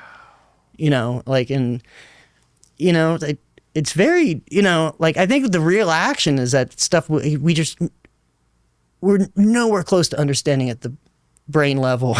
Like, you know, in terms of like how that manifests, like how these dark pits that we fall into, like with PTSD and anxiety and depression and addiction, like how that's so distributed mentally. and presumably like throughout the brain. Right. And Physiologically, how it affects your body. yeah, it's such a top, because the brain Yeah. is tied to everything, Yeah. and just like the way they're existing in the world is just, the tentacles are everywhere. And how they can, when they go to the root of these things, like it can have these manifestations like that are broad. Now, for someone, for example, like that soldier who accidentally blew up a kid and was viewing himself as a monster and couldn't sleep at night, how do you determine which type of psychedelic to use for somebody like that, whether it be MDMA or psilocybin or even, I don't know, DMT is ever used? Like, how do you determine? We don't really know, and not a single study yet has looked at that. Now, that guy was in the study that was MDMA for PTSD, one of the MAP studies. Oh, okay. And, you know, the idea is that MDMA was viewed as sort of maybe for PTSD as maybe the right place to start, because it's a gentler, you don't have the reality shattering effects, the full bad trip of just not even knowing one as a person anymore. They got permanently insane. Like that's the flavor of the bad trip on psilocybin or LSD. Yeah. Flavor of a bad trip with MDMA is like more of emotional, going to those emotional dark places. And so I think that was the rationale. But I've recently finished a survey study where we asked people, have you used psychedelics, any number of them, MDMA, psilocybin, ketamine, blah, blah. Like, have you used it intentionally for therapeutic reasons? Not in a clinical trial, but just like whatever, whether it's underground therapy or you just took it with a buddy or whatever. And whether you took it to treat PTSD or depression or anxiety. And we actually found similar rates, like if you chalk it up to like how many say it helped and how many said, didn't make it worse, didn't make it better, and how many said it made them worse. That distribution looked remarkably similar no matter what the psychedelic was and no matter what the disorder was. Interesting. So, you know, it's an open question, but that would suggest it's almost like you could play the old Mad Libs game. Like, give me a random adjective, give me a random noun, it's like, pick a random, like MDMA for cocaine addiction. Like, probably could make it work. I mean, we'd needed to test all this, but that would be consistent with these very general mechanisms, though. It's not like, you know, the drugs that are the typical drugs used to treat these disorders, which are treating surface level symptoms. They're treating like these core psychological issues that are really all in common. Like all of these disorders have one aspect of people being stuck in some suboptimal pattern. Yeah. And I kind of view it all as an addiction, because therapeutically, most of my work has been within addiction. But even you can view depression and PTSD as a form of addiction. Like, you're addicted to this suboptimal pattern of thought. So the pattern isn't like grabbing the cigarette, grabbing the drink, grabbing the Coke. The pattern is thinking about myself that way. When I'm, you know, when I get some ambiguous data from the world, someone doesn't look happy. Oh, it's about me, rather than, you know, there's this negative attribution. It's like there's an addiction, there's a stuckness that's self-reinforcing too. Once you're in there, it's hard to get out, just like with the drug. And I think the same thing with PTSD. There's this kind of stuckness. Robin Carhart Harris calls it a canalization. And so he very much focuses on the brain and the way the brain activity gets entrenched in certain patterns, and that psychedelics can unwind all of it. Right, like shake up the snow globe. Wow. Or the way Mendel Kaelen, a Dutch researcher, did work in London with Robin, but said it's like you're sledding or skiing down a slope, and if it's a well-worn track, like you fall into the grooves of the previous sleds or skis. Yeah. But like psychedelic experience is like a big blizzard that just blasts the mountain with fresh powder. So now you're like, oh yeah, I kept following those tracks like into the trees there and hit those moguls that like screwed me up. Like, and I was like, oh, I could just kind of turn more easily and take that fresh powder into this area. Yeah. And you still have to make the decision yourself, but you're a little bit less stuck, a little more ability to get some traction. And so it's interesting to me that like one of the key, this is obviously these therapeutic effects that we're discussing now are effects that you get from psychedelics that last a while, where you're like forced to like be reflective. Now, how do you contrast that with things like DMT, where it only it's like it's and not 5-methoxy DMT, Or I've never had 5-methoxy DMT, but like DMT is so much different than those because it's like you're not even in your body. You're gone. Your soul ejects, and then when you come back, often people don't remember a lot of the things that happened. Yeah, so it's an open question. Yeah, but it does appear that there are plenty of therapeutic reports from DMT experiences. So I think it's such a complex thing, psychedelic treatments, in terms of like what's the mechanism. I think there's a lot of mechanisms. Part of it is that kind of deep reflection during the experience, where that's where something like even LSD can be better perhaps than psilocybin. You just have more time. Right. Like hours and hours and hours, like to be in the thing. Yeah. Because sometimes in a psilocybin session, you're like, it's like 3 PM and the person says, you know, like being in the room with the person as a guide, like, oh, I think the effect's starting to wear off. I'm getting I just kind of like, it was rough at the beginning and now I'm just starting to get into it. And you say, oh, don't worry. You know, there's plenty of time, just sink into it, just relax. But you're thinking like, oh no, they're totally right, man. It's like, I hope the magic keeps happening because like, yeah, this drug's wearing off. You got another half hour maybe. But with LSD, it'd be like, oh man, right. Like, keep your seatbelt on, you know. we got another 5 hours. But so yeah, on the other side, DMT, you know, to the degree that there's that conscious, and all of this is speculation. It's not there hasn't been studies comparing DMT to LSD to psilocybin that's controlling for all the other variables. But educated speculation. So yeah, DMT, it's like deep immersion. Just if there's the conscious thought is like, how do I get through the next microsecond without being shredded to bits? Like just breathe, you know, just there's not the time to contemplate, oh, that thing I said to my wife or girlfriend last week, was I too insensitive about that? Like, what, you know, like maybe I should call my mom more often, you know, that like, but that stuff can happen in the aftermath of DMT. So we don't know how much the therapeutic impact, like a lot of that comes after psilocybin too. Like, what do you mean the aftermath? Well, just it was called afterglow, even the old LSD papers back in the 50s, but like the next day where someone feels like, yeah, the drug effect is gone, but like someone's still like, they're psychologically reeling. They can be euphoric. It's not necessarily euphoric, but it can be, but they're just still, and there's some sense like if it is the plasticity that's unfolding, if that's part of the therapeutic equation, that where it may be a lot of the magic is happening. And that might be why the so-called integration seems to be important. Like just the idea of like talking with the therapist, and we could probably do a lot more with that because that's all it's ever been done is talking. Like, what if you have homework during that time? Oh yeah.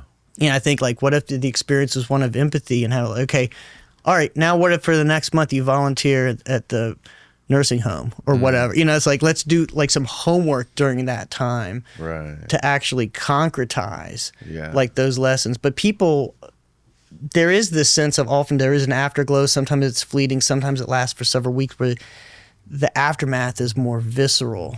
And certainly people are contemplating the experience, you know, about what it means and what, so I think that happens with any of these. That can often happen with any of these drugs. So, you know, how much is that the thought process during the experience, the trip, and how much of it is that contemplation afterwards? We don't know.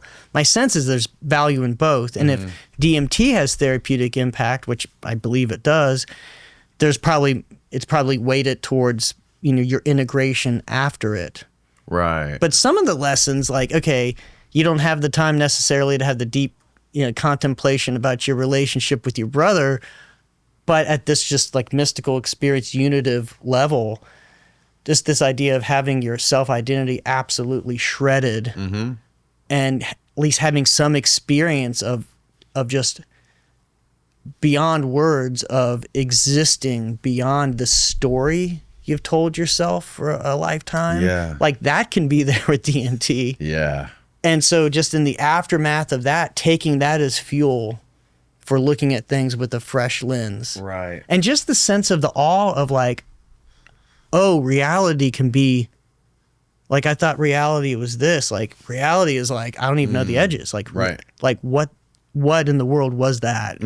Like, some sense, again, there's a lot of speculation here.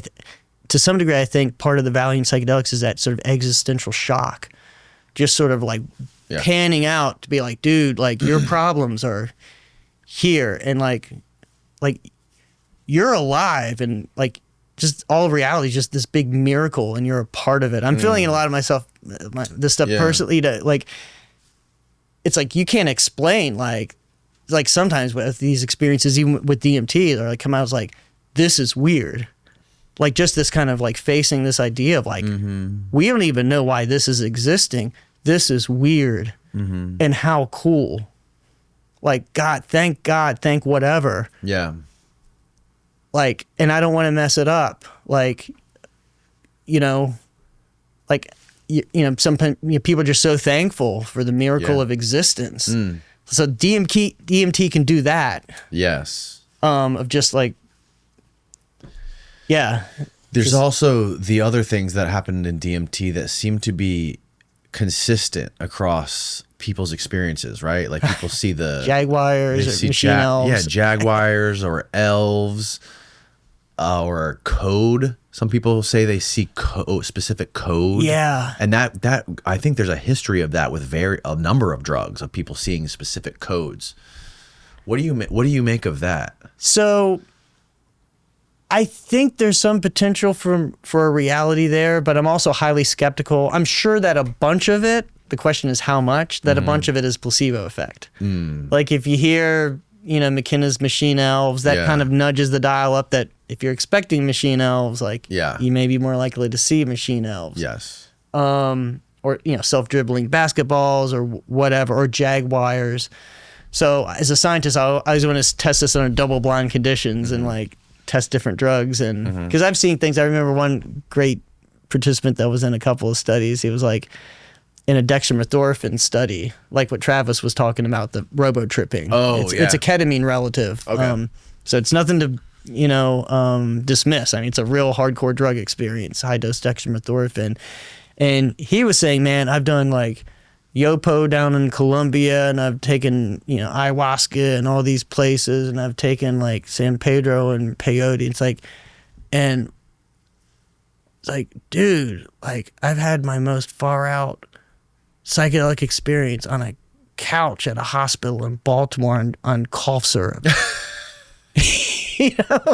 But I remember some people in that study saying they thought, like, we actually kept them on their toes, said, it could be one of these, I think it was 14 drugs, including like mescaline, it could be an amphetamine, blah, blah, blah. Yeah. And I think Travis talked about about this. I remember some people saying, I had Aztec imagery, like, so I think it was mescaline. So you see examples under double-blind research that kind of makes you be a little bit skeptical of this stuff. But also, I think about the entity thing, which does seem a distinct, like, I bet the flavoring of entities, like whether it's an elf or an alien or a basketball, that probably, I'm guessing, is shaped by, what you've heard and what society you're in. If your society talks a lot about gnomes and whatever, if you're in Ireland, or if you're in the modern world, or like aliens and like whatever. But it does strike me, and we did some survey work on it, that just entities themselves, no matter what flavor, are just so common with DMT that perhaps that's, and we have no idea how this would be working, but somehow the DMT is tapping into some basic mental, like, brain structures or brain function of the self and the other, like the assignment, like like theory of mind is a term for it in cognitive psychology, like our modeling of the other. Like, I'm assuming there's a part of my brain that's like doing this kind of like modeling of like, what you're thinking, how you're responding, and they call this theory of mind. So my speculation is that DMT probably does something very powerful in terms of tweaking with this machinery we have for sensing the other and for defining the self and object, the self and other. And that would or be maybe they are responsible for the- entities and we're open, like Rick Strassman has speculated. Like, I'm Yeah. open, I want evidence, but like I'm open. Like, maybe there's other dimensions and there's other, I don't see any evidence for that, Yeah. but I'm just saying there's a lot of thought out there on this. Have you ever heard of Joe Rogan's fart theory? Maybe if you describe it, not off the top of my head. He used to talk about this theory he had called the fart theory, where basically, like, if we didn't have smell or a nose and someone farted, you would have no clue. You would just be sitting there basking in someone's fart. Yes. Right. And most of reality is like that. We don't have senses for most of reality. Right. That's that's the theory. Yeah. Like, if we didn't have, like, how many other things are out there that we don't have, we haven't evolved senses or organs to detect. Right, and if it's It not could be functional, infinite. we wouldn't have evolved it. Right. I think about this with the psi phenomenon, which I'm very interested. So whether it's telepathy and whatnot, I'm intrigued by the yes. research. Yeah. And even informally conducted a little bit of this myself, not as a formal study at university, but just myself having read some of Rupert Sheldrake's stuff and replicated like his telepathy. Like, can you guess who's calling you on the phone in these controlled trials? And so my guess is that there's something there, but my hypothesis with any of that, okay, if it is real, and we got to keep our skeptical hats on, but like you're saying, like the fart theory, like we don't know what we don't know. Like we probably are aware of way less than 1% of reality. If some of these extraordinary phenomena exist, if they're real, these are just ultimately, I would say, they're natural. They're not supernatural because there's some level of nature we're just not aware of. Right. I mean, I think everything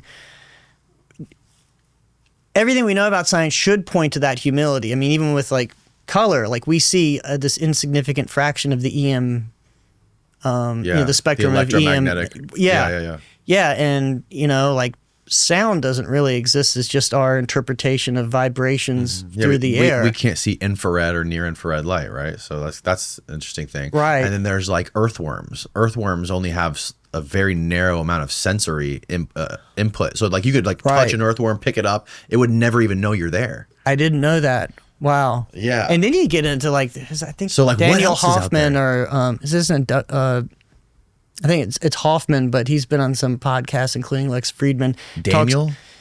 I think his last name is Hoffman. His first name, I'm not 100% sure on the Daniel, Douglas, or anyway. Okay. But his, I believe he's a psychologist, but very much is informed by physics. And he's really very much focused on this idea that time space itself is just this illusion. Donald, I had the D right. Yeah, sorry, Dr. Hoffman, Donald Hoffman. But yeah, he has a fascinating account that he says the evidence suggests that there's every reason to think that just time and space themselves are just kind of are the GUI, or the operating, that's the desktop. And what's underneath, we have no idea. It's like ultimately the machine code, the countless billions of on-off switches that creates this, whatever, the menu that we think we're operating on the Mac or the or Windows. But that we're as disconnected from whatever reality really is as far as possible, even to the degree that time and space are just these kind of functional illusions. Right. So I don't know whether that's true or not, but I think we need to have this humility with all this, like, the physicists, I mean, they, talk about the potential existence. I mean, string theorists talk about all these other dimensions that might exist that we're unaware of, and yet who knows? But we should have some humility that reality might be so complex that we just... Right. Yeah, and I think that is one of the downsides in science, like, that I've tried, probably not, definitely not totally successfully, but to try to stay open.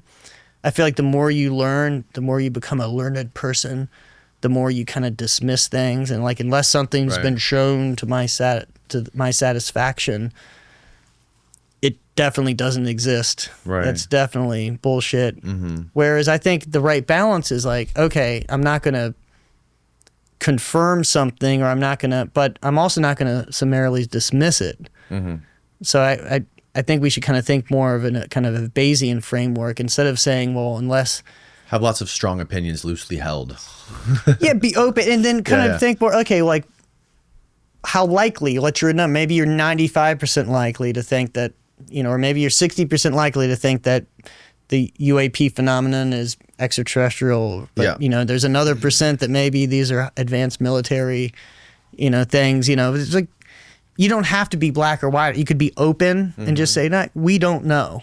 And I'm interested in more evidence, but not kind of be in this framework that until something's been completely proven, I'm saying it's complete, malarkey. Yes. Because psychedelics were that way. I mean, the whole idea, when I started working psychedelics, it's like, it sounded absurd to most scientists, most psychiatrists, psychologists, like that experiences with psychedelics would help people overcome these mental health disorders. Yeah. It sounds absurd. Because people say, oh, no, I've seen people in the ER coming tripping on too much acid, and like that's it's not good for you. Like, what do you mean? Right. Going to like the idea of that, like Rupert Sheldrake and the morphic resonance stuff, and the idea that there's more out there that we can't perceive, that exists. I mean, there's definitely evidence of this stuff, right? Like the telepathy stuff, the Stargate remote viewing stuff. Like there is scientific evidence that this stuff is real to a certain degree, right? It's been measured, and then there's been tons of money that's been dumped on it with the United States to actually do this stuff and use it for spying or all kinds of things. So like, I think there's a phenomenon there. There is, yeah. I think there's very likely, I would put it at 5+% that there's a real, and because I've delved into the evidence, and I didn't take any of this seriously until one day, probably like 20 years ago, where a buddy of mine just dropped one of these telepathy papers on my desk coming down the hall. I was like, Johnson, take a look at this. And I thought, oh, that's gotta be bullshit. I would have learned about it in graduate school. Yeah. And it was like, it's just a very, suboptimal way of thinking. I think that humans used to be way more, I think it's possible that we, way back millions of years ago, were telepathic, like straight up telepathic. And language has actually gotten in the way. Language and developing technology, like the written word, like being able to offload our memory. Right. Like we probably had amazing memory. We could probably memorize everything. So we would have had to survive, right? We've already seen it in our own lifetimes. Look at our dependence on cell phones from back when I was, Yep, that. You can't remember. I used to know all the phone numbers. Yeah. Like now. I think technology is just making our senses atrophy. I think that makes sense. And that reminds me of something I've thought about with these kind of extraordinary phenomena that may exist, that natural selection is going to work on whatever works. Yeah. So if there is, whether it's something we're aware of or whether it's something more subtle, like whatever is behind the telepathy, if it's real, whether it's some quantum entanglement, I don't know. I don't think anyone knows. But if it can be leveraged by natural selection, as long as there's variation and there's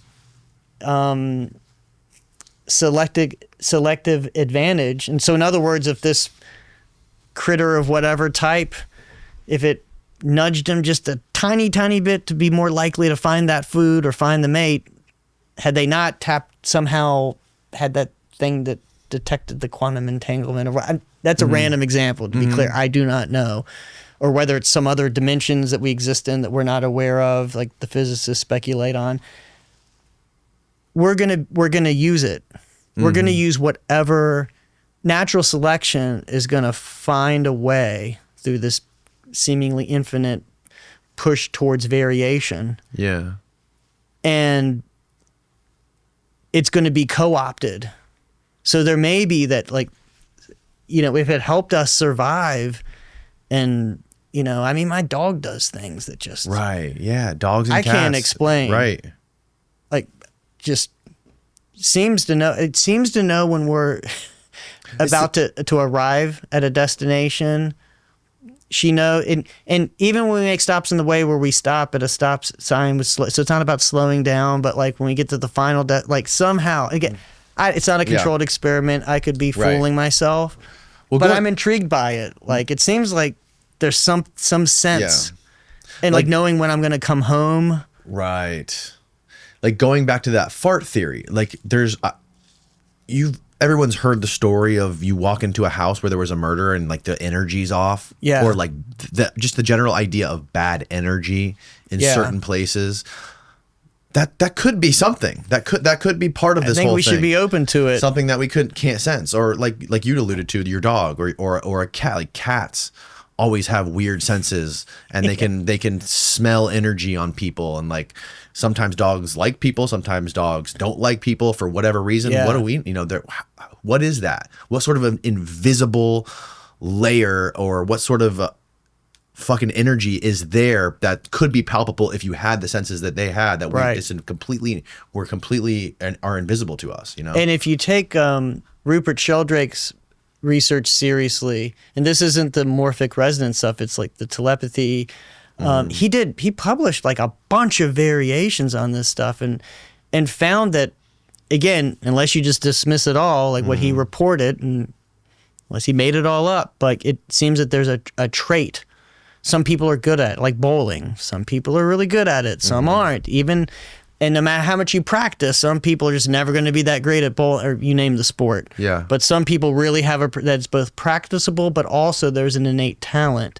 And so, and the same thing, you mentioned the Stargate, like, stuff like the people that were involved with those programs, they all talk about this. Like some people, they find these superstars that seem to be really good at whatever this is. And that we're good at remote viewing, for example, and that it's not something everyone, like maybe everyone can do it, but they're not necessarily to the same degree, and not necessarily something that's going to be functional for everyone. Right. But some people, like my wife seems to be one of those people that just kind of knows things, and she kind of has these things in her family. I think if there's something there, it seems like it runs in her family, like they're mountain people, and there's like just these weird things that have happened, that just these stories that just make you wonder. Yeah. And she has a sense for people, like, watch out for that dude. Like, and that turned out to be right, that I was just That's interesting. oblivious to. That's really interesting, because there has been people who have studied and done brain scans of people who have been able to witness like paranormal phenomena, or people, I think they took groups of people who witnessed paranormal stuff, whether it be ghosts or spirits or even UFOs, and they did some sort of study of them, and they found out that their basal ganglia had what was really dense with neurons, or the caudate putamen. I think that's a similar. Yeah, I don't remember the particular areas, but yeah, I at least, I was aware of this, the headline level of these findings. And I don't remember what the significance of the basal ganglia or the caudate putamen was, but there was, that would be interesting to understand, like, is there any implication to that part of the brain, or is there any way you can affect that part of the brain, or that part of the brain is affected by psychedelics at all? I wonder, like, is there a way that if in 1,000 years from now, if we're like on the trajectory human beings are on right now, if it is true that we had some sort of more sensory abilities in the past that we've lost now, if you extrapolate that into the future and we lose more of them because of technology, and technology is like, technology is compensating for all this stuff now, so we're not having it. Like, I wonder if there's a way to turn the clock back, maybe with psychedelics, or that's not the right way of putting it, or like to maintain some of that stuff with psychedelics. Well, it reminds me of a title of one of McKenna's books, The Archaic Revival. I mean, he very much viewed them in that sense, that it's sort of like an ability to kind of, kindle something that we've lost. Yeah, perhaps. And it makes sense. I mean, it's sort of like, it's a different way of looking at it, because like obviously the traditional way of studying psychedelics is you have to get funding to treat things like that are serious issues like depression, PTSD, and things like this. But at what point will we be able to study psychedelics and do serious research on it for enhancing the human experience, or upgrading human consciousness. So that's what I'm most interested in. And we've done some of that, even the older work with, and you would say, with the religious professionals that could be described in that fashion. But I'm kind of more interested in, I think along the lines that we're talking here. And like, for example, if these are learning enhancers, how radical can we push that? Like, I've heard some interesting stories about people changing their like in a different culture where they speak a foreign language, and that like psychedelics help them really like adapt to that, like in a single evening on I don't know, could be baloney, but I know enough to take that seriously. Like, could you learn a language more rapidly with psychedelics? Could you, and I mean, this again, if you take any of this sort of, call it whatever you will, the psi phenomenon seriously, can psychedelics, I mean, psychedelics have a history. Those basically researchers went two separate ways after the 60s out of mutual self-preservation. Right. This guy in Britain, David Luke, has been focused on the connection between psychedelics and psi phenomena. Okay. So, I mean, that, and I think Franz Vollenweider, the Swiss researcher, has done some, I think he was doing, I don't think he's published anything, but I believe he was doing something with whether people could have a shared experience when they're in different rooms. So basically something along these lines of telepathy. Oh, really? On psychedelics? Yeah, I believe that have you ever? It was the case, and I don't know that it was ever completed, or maybe it's ongoing. Or have you ever heard any anecdotal stories? Oh, yeah, like countless stories really? of like people like doing DMT together or something. Oh yeah, and people even being in different locations and knowing something weird happened. And there was some survey work that suggested that these types of abnormal experiences are really high with dextromethorphan. Who? Which is the robo tripping. Oh, okay. Which is really interesting because, again, it's a ketamine relative, and the wild stories, for example, John Lilly with the alien communication. I mean, people get weird. I knew a guy, actually, at a university, not at any place I worked. I want to keep him squarely anonymous, but a university professor who I believe started taking dextromethorphan pretty frequently before depression, just on his own. And he, really smart guy, really interesting guy, but he started, as he described it, like living in multiple timelines at the same time. Like the dissociatives, you get some wild stuff. So I don't know how much you know about like Lilly with his dolphin research, and he started believing like there was a solid state intelligence. He was funded by NASA.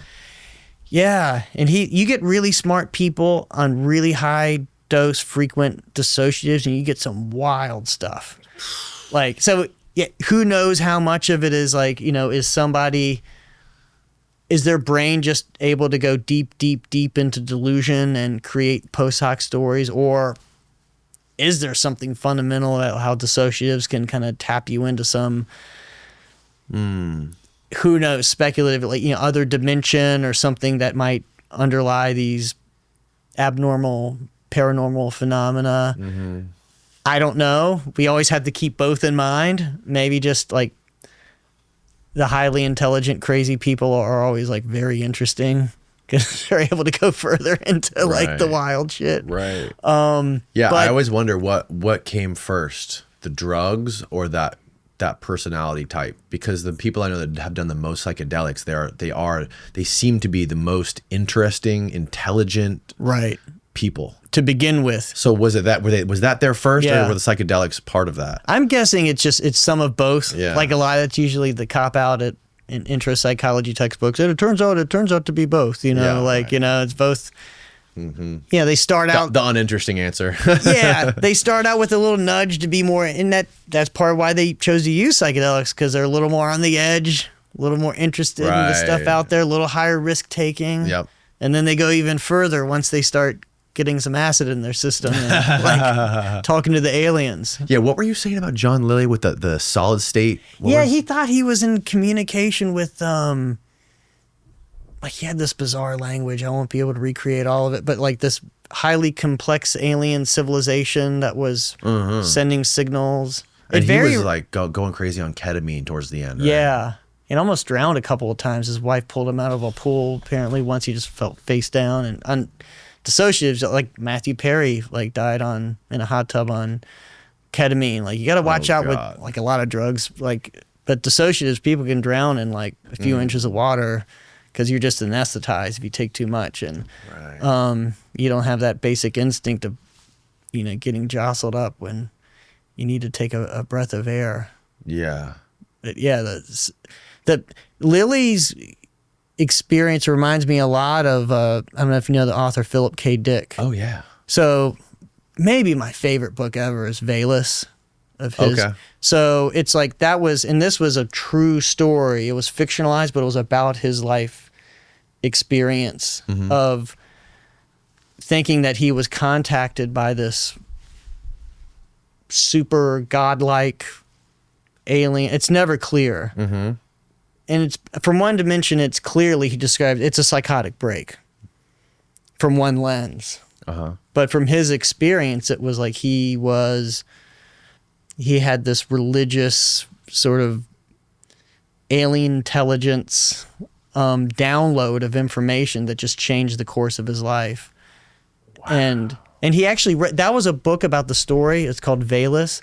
The most psychedelic book I've ever read, but he also wrote something that I haven't read. I think it's called The Exogenesis of Philip K. Dick, where I think it's thousands of pages, but it's about the actual download. It's the direct information. It's the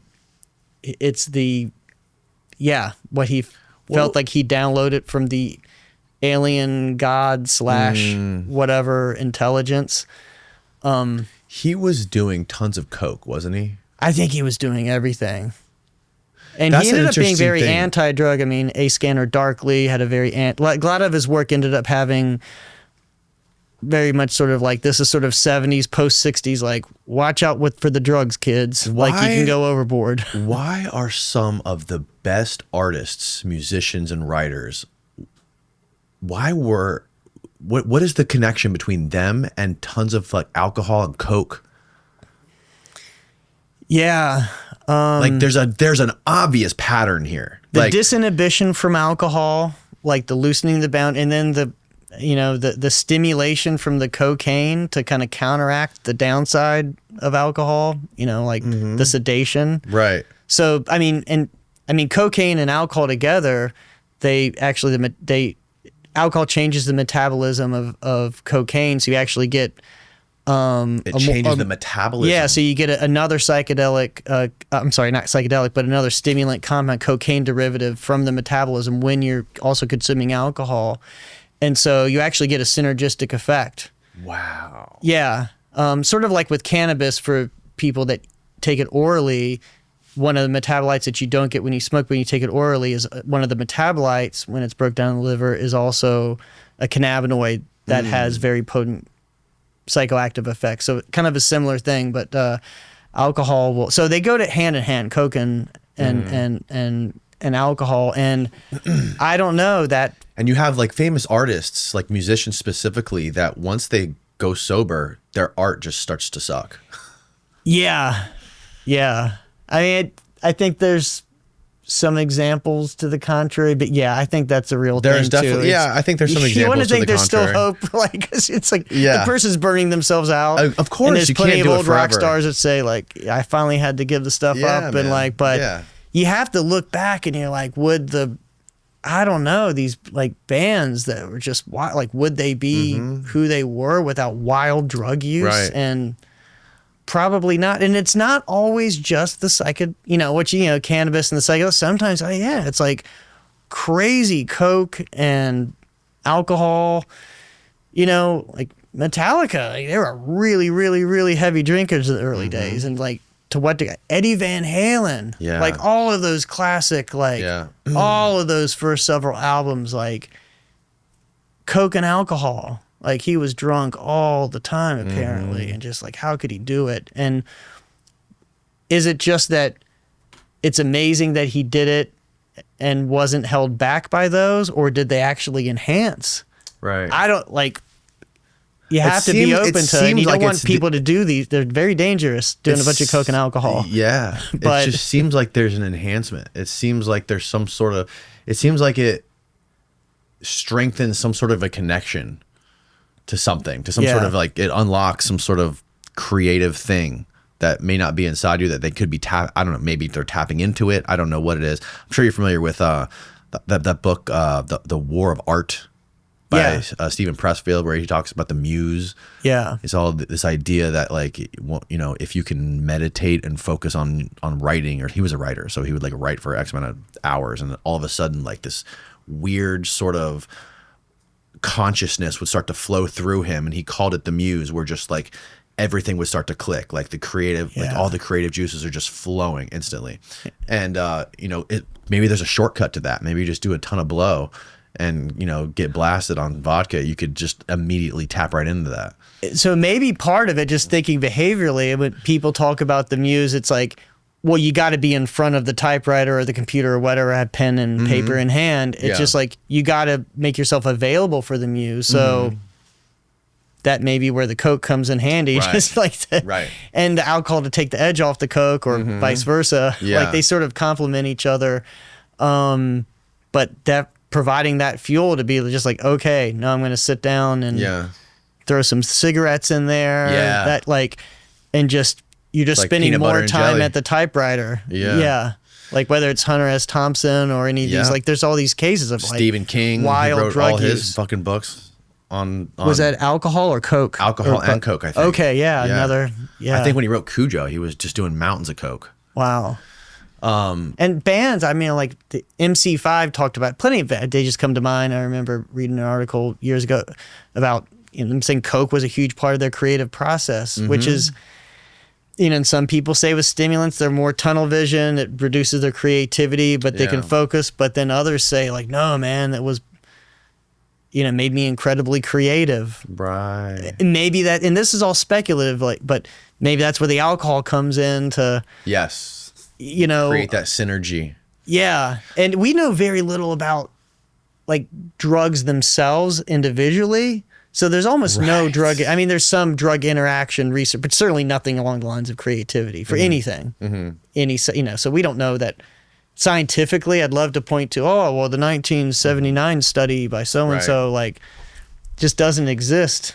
I was reading this story the other day, this article where they interviewed somebody from the Rolling Stones, and he was talking about how back in the day when they would perform their live shows, they're like go to festivals and perform all day, like do, you know, multiple 40-minute sets, that they would just have a giant pile of cocaine behind the subs, like the subwoofers and stuff like that. You know, they had massive stacks of speakers and subwoofers. And like just right behind it, they wouldn't have to go backstage. They would just walk behind the speakers, and they would get cocaine manufactured from Merck.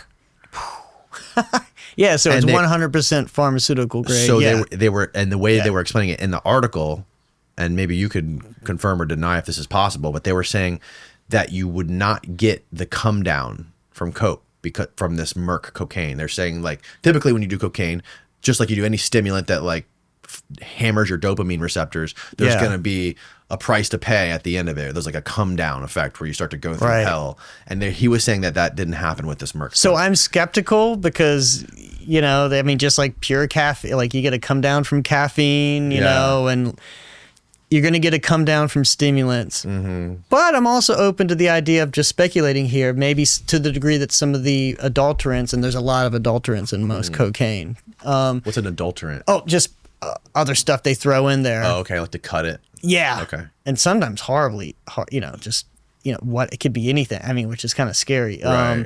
Whether it be a nerd or something that has some effects itself, you know, that's thrown in there. But to the degree that some of those adulterants, those other things they throw in to thin it out, could have negative side effects. Maybe some of those are accounting for. So there could be some truth. You'll probably get some degree of a come down of even pure cocaine. Right. But maybe it is less so to, you know, depending on what the, you know, street coke is cut with. Right. But it kind of makes sense. I mean, not too long ago, I remember watching all of these. I'd seen them before, but I hadn't really focused on. But these there's these videos you can see on YouTube. It was in the Rolling Stones did, it was called Rock and Roll Circus. So there's a live studio performance where they had this whole audience there, and the Beatles were in the audience and other bands. And I don't know why I bring it up, it's just a random like performance, but it's like, you know, in the day, and like Brian Jones was still alive, so it was still relatively early days for the Stones.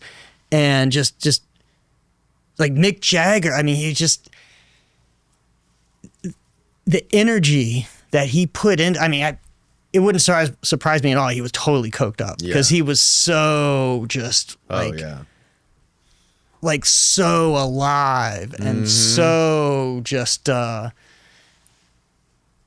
the edge and just such a good performer. And I don't want to send the message you got to be on coke. Coke is very dangerous. But I also want to, it's like, like, you know, drugs are very powerful tools, people, good and bad. And it just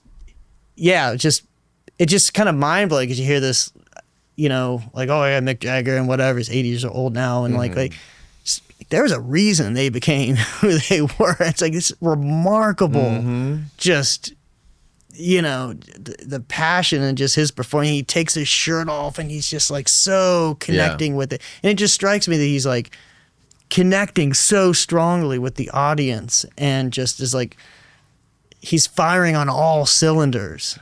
Yeah. But that seems like a total coke thing. Yeah. You know, like 100%. 100%. Those guys, I think it was just a normal part of life during probably the 70s and 80s, and rock and roll, you know, just rock and roll and drugs were synonymous with each other. And you know, I don't think it was, I don't know because I didn't live through it, but I imagine there wasn't the amount of stigma that there's around it today. Yeah. But like, you know, there's always the argument to be had that's like, if coke was legal, or if heroin was legal, would that be better for society? Would there be less deaths? Would there be less people dying from this stuff being cut with things like fentanyl and all this other stuff? And, you know, also on top of that, you have education. People understand what it is. They understand what the downside is. They understand what the upside is. Regulated doses, so you know exactly, you're not accidentally, whoops, there's a bunch of fentanyl in there you didn't know about. Right. Now you're dead. Right. Right. So like, what are your thoughts as far as like all drugs being legal, or I know there's certain countries where you can do like supervised injections of certain drugs. Right. Is there any sort of real argument that would be beneficial? Yeah, there's certainly an argument. And is there like do you think there should be a limit on like the type of drugs that should be legal? It's sort of by analogy. It's sort of like if you believe in the Second Amendment, you probably don't think people should be able to construct nukes in their basement. It's okay. So where is the line? Like, what's the totally? You know, like there has to be some line. You're gonna get good and bad no matter what. And so if you legalize and regulate it, and I tend to like to think more in terms of regulation than in legalization, because or legal or illegal, because, you know, alcohol for kids is illegal, and it's illegal for anyone driving, and many prescription drugs of abuse, they're illegal unless you have a prescription. And even in my studies with psychedelics, they're Schedule 1, but they're not illegal for us to use in these studies. So, and even, you know, caffeine in the form of coffee or tea, there's no regulation at all. But even in over-the-counter Vibrant or no-dose, like, you know, you can't just put whatever you want in there. That's regulated. You can't go over 200 milligrams. So it's like there's a lot of nuance that we don't normally appreciate. And I do think we need more regulation of, like, we should move more towards regulation across the different, rather than just throwing it in the black market, saying, pretending it doesn't exist. So there are strong data for various levels of harm reduction, like supervised injection sites, and you know, especially if you have a known supply. I mean, things like opioids, you can reverse almost all opioid overdoses with naloxone, Narcan. And so it's like, yeah, if you just have a nurse or, you know, medical professional there, like, it's not going to happen. So there's definitely an argument there. At the same time, I wouldn't want highly addictive drugs easily gotten, at the Right. 7-Eleven. Right. But even if there were steps to jump through, it's like, liquor store, there's really no, you have to be of age, but, cannabis, stores in legal states, like, you're definitely going to get an increase in people that, I'm curious to try that. And you're going to get some harms. You're going to probably see, and it would probably be one of those things where eventually, if it was to normalize, like you'd probably end up with less harm by having everything transparent and regulated. Right. But you'll probably go through a period where it's going to get really bad because, a lot of people are just going to decide to try opioids or cocaine or methamphetamine, and they're going to really like it. Right. And they're going to do too much, and it's going to destroy their lives. And there's going to be other, like with all of these drugs, most people who try them don't go on to become addicted, but 10 to 30% do, depending on the drug. Right. And we can't dismiss that. So I'm definitely for moving away from treating drug use and possession as felonies and misdemeanors.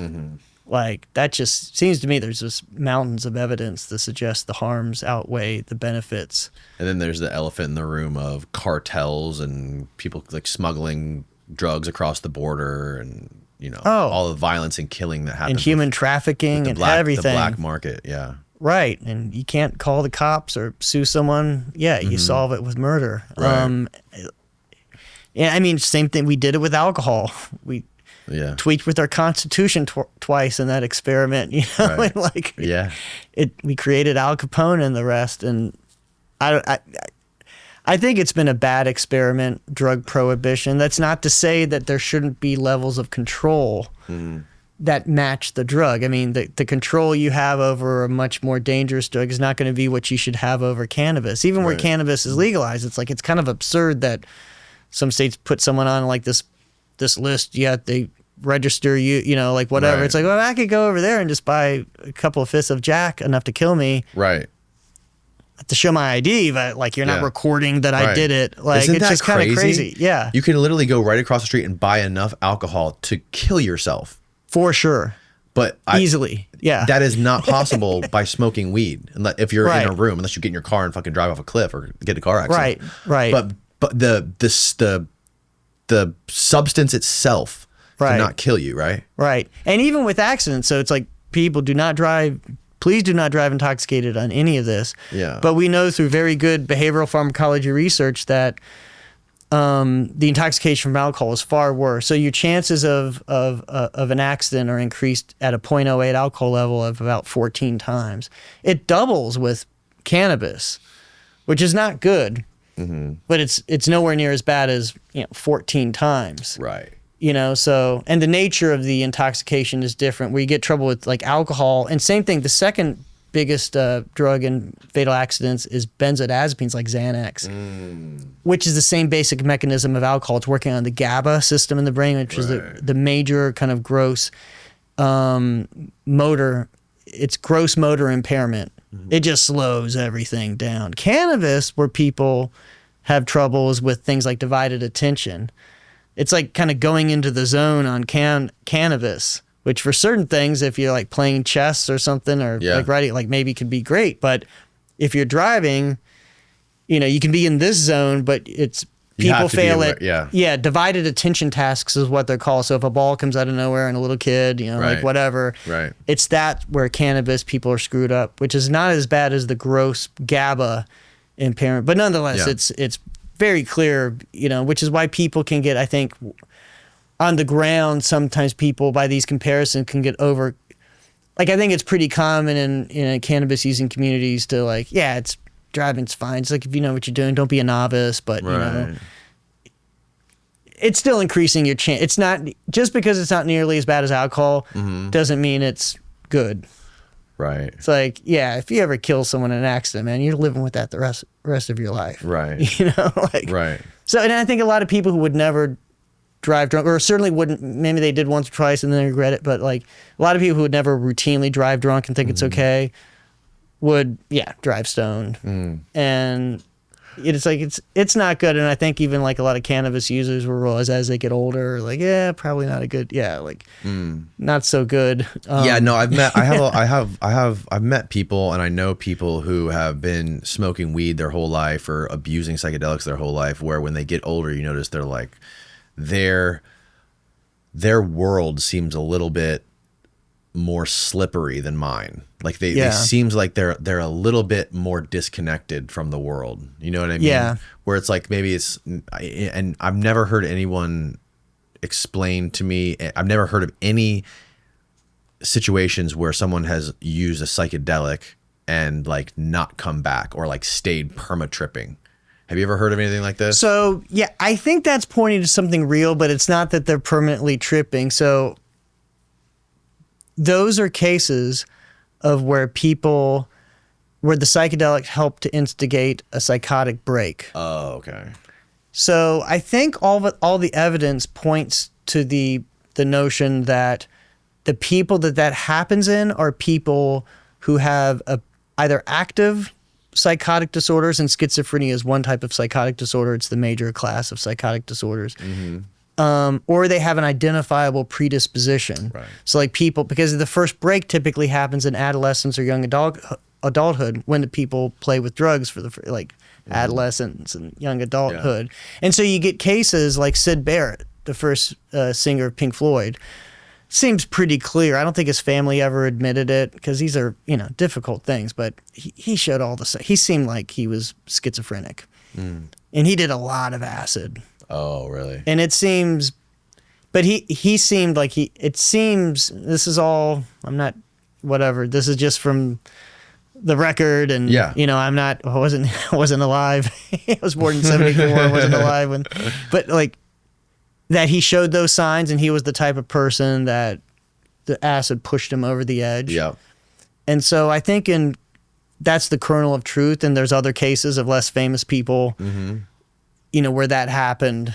I put it this way, if you're kind of dangling, if you're tethered to reality with a dangling thread, the last thing you need is a strong psychedelic, which at least the whole point is, at least temporarily, is to obliterate that thread and disconnect into the consensus world, to explore the mind, to explore ideas, to whatever, explore consciousness. But yeah, so we've never seen a person so far, there could always be a first, but in the hundreds of trials of psychedelics in both the older era, the 50s and 60s, and in the modern era for the last 20 years or so, of someone who's been screened out, where we do look, and there's pretty easy ways with the psychiatric screening to identify people with that predisposition, through like structured psychiatric interviews by clinicians. There hasn't been a case so far of people being, becoming psychotic because of being in one of these psychedelic trials. It's not to say it's impossible. Maybe if we approved them and we're treating thousands and thousands of people, it could happen every once in a while. We don't know. Right. Certainly not common.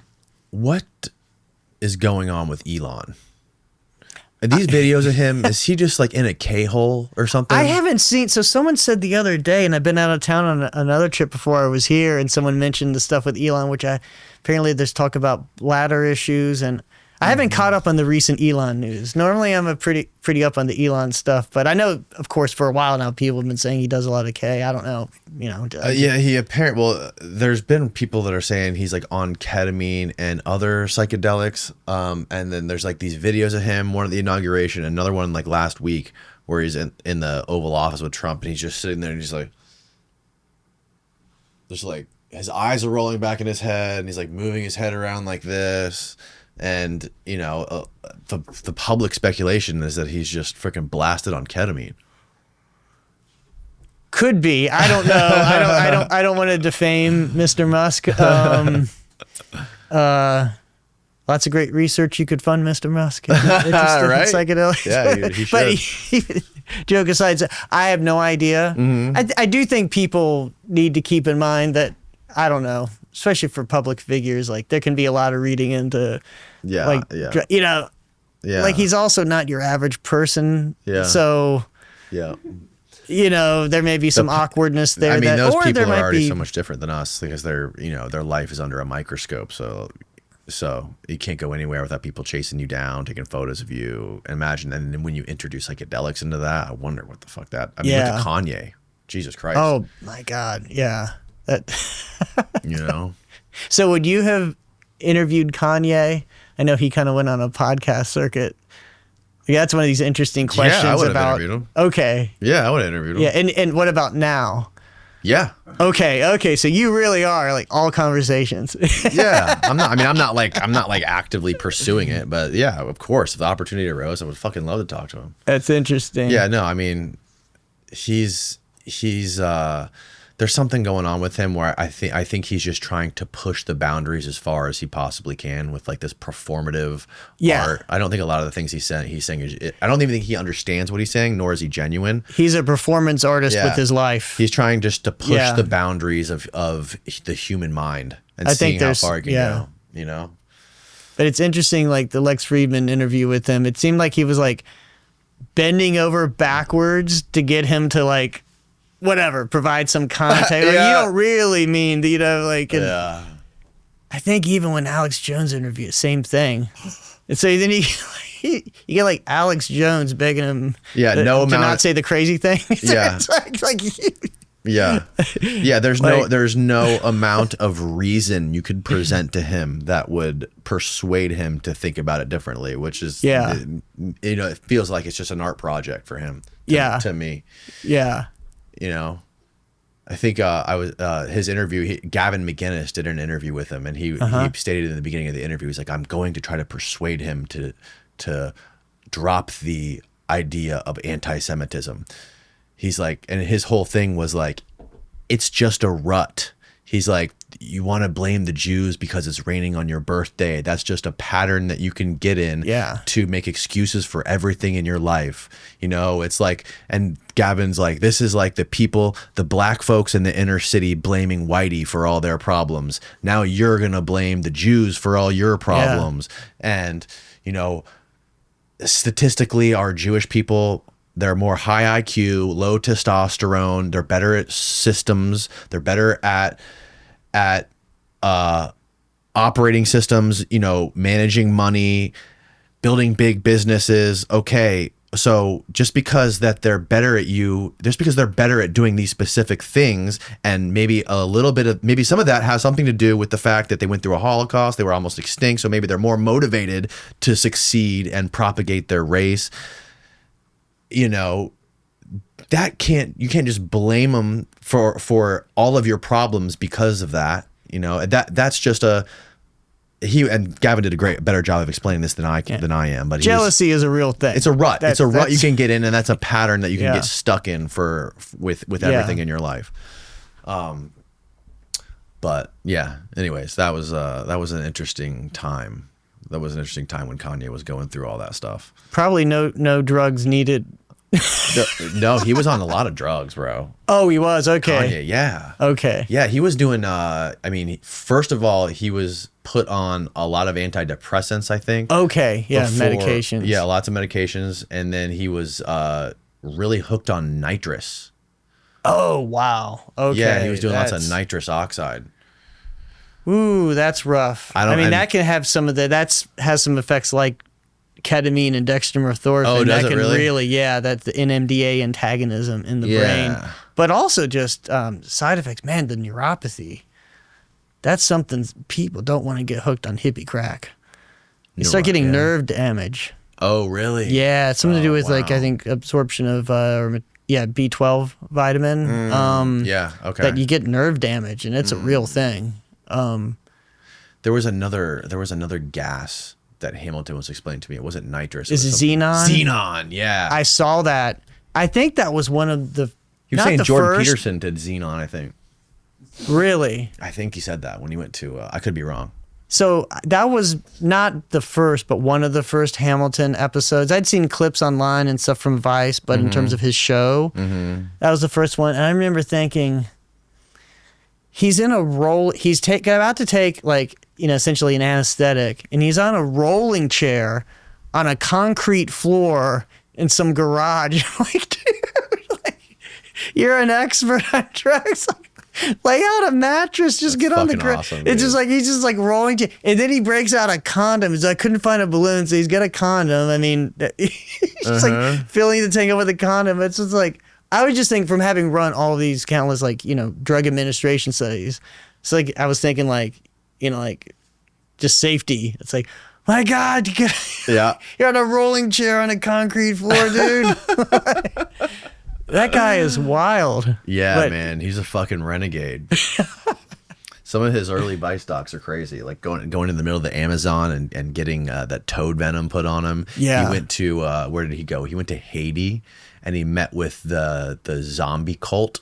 There's a zombie religion in Haiti. Okay, do they use like scopolamine and those drugs we were talking about earlier? They get the drugs from the puffer fish that paralyzes you, and they had this powder, this zombie powder. Where I mean, Hamilton went out there, and there was this guy. I forget what they used for the name of the guy who's the head of the zombie cult, but he was basically like, I have this powder. He's like, if you just touch it, you will be zombified, and if you put too much of it on you, it can kill you.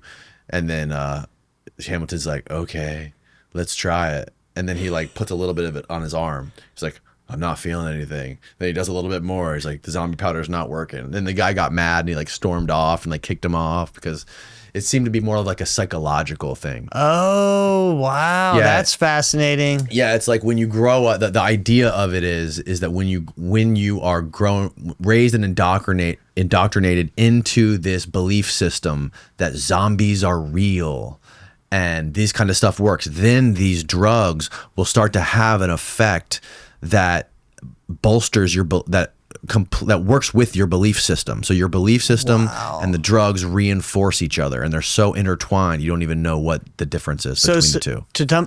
To some degree, it's like the faith healing effect, where I think people legitimately, they get up on the stage with the televangelist and he touches your head and you just like, you pass out. Yes. And I don't think people are snake handling it. People aren't faking that. That's a real.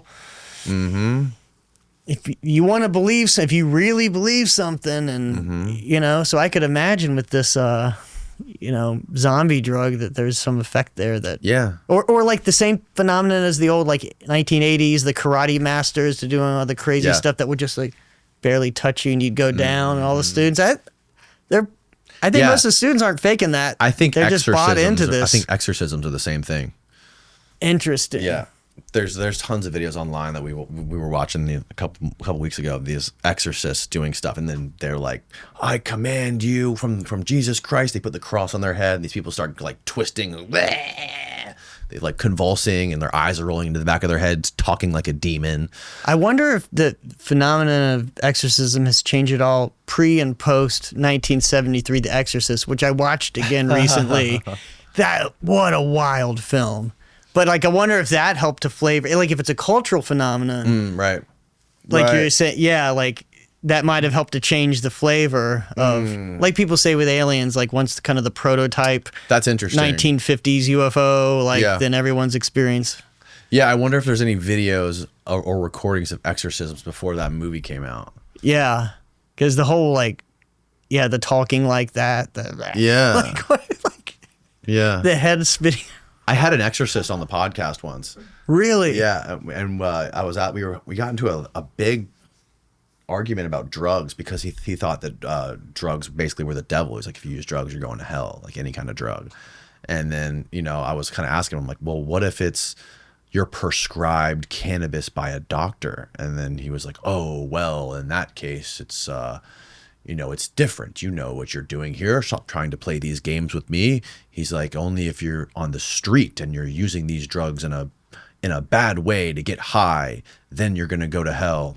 So if in your living room with a couple of buddies and just kind of having a deep conversation, where is that at? On the right. And you're not on the street. It's just a complete ignorance of the drug, right? Obviously, the guy's never experienced it. He's just, came up with his understanding of the Bible, and he's monetized being an exorcist because he charges money for it. He charges like $250, I think, for an exorcism, and he does them on Skype.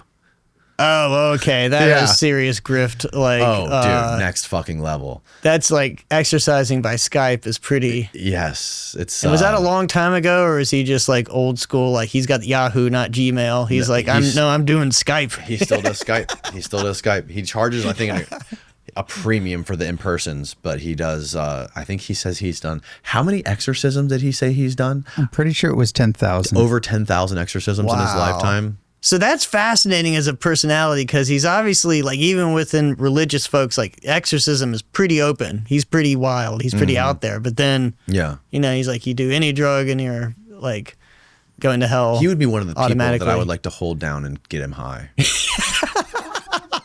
Because I was explaining to him, like one of the biggest revelations I have when I get high are things that are like, for example, one of the most common things that happen, that ideas that I have when I get high is that like, I need to spend more time with my kids. Everything else is bullshit.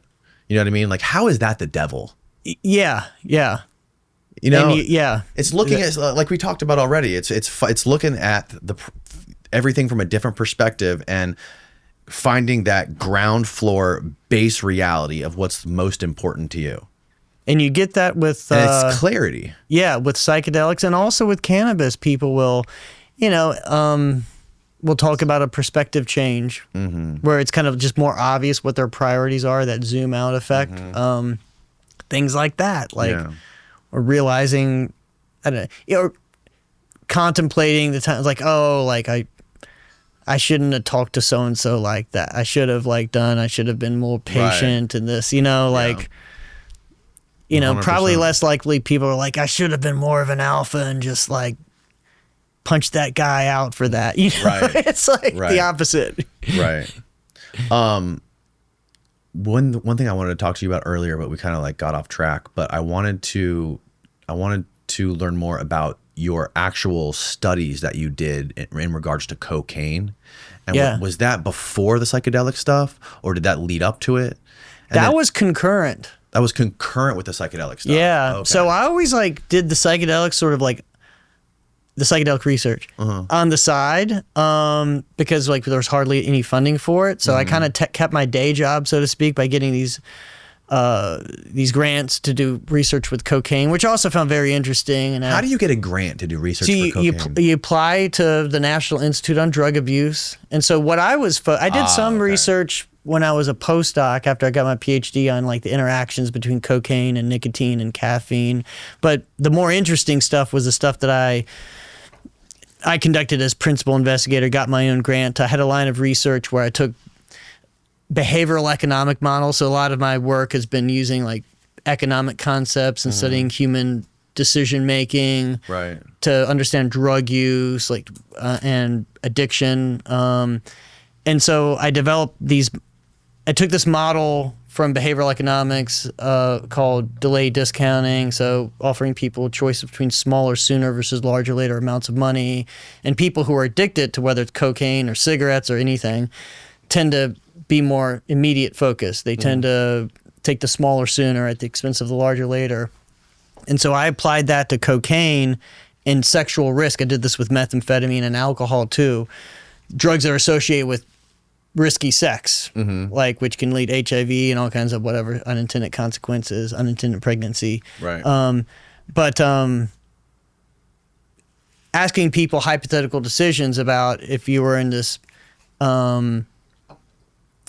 content, you met this person at somewhere, and first they pick out amongst all these 60 photos what person they'd have casual sex with. As long as they're getting along, and so it's kind of fun for people. It's whatever. Gender is something there for everyone. You can pick one gender, two genders, all of the above, whatever you're into. And then from that, we do these tasks of asking them, okay, so let's say they're down, would you use a condom or not? Just your likelihood on a scale. And they make the rating. And typically even high risk people, like cocaine addicted people, would say, there's some exceptions, but they'd say, no, I'm very likely to use a condom. But then you say, okay, now you got to wait 5 minutes. You're having unprotected sex now or waiting 5 minutes. And then different delays, sometimes it's an hour, it could go up to next day, you got to get together tomorrow. But you could see that as you had to wait to use sex with a condom, you would see that would drastically change Is this their function. They would shift towards unprotected sex.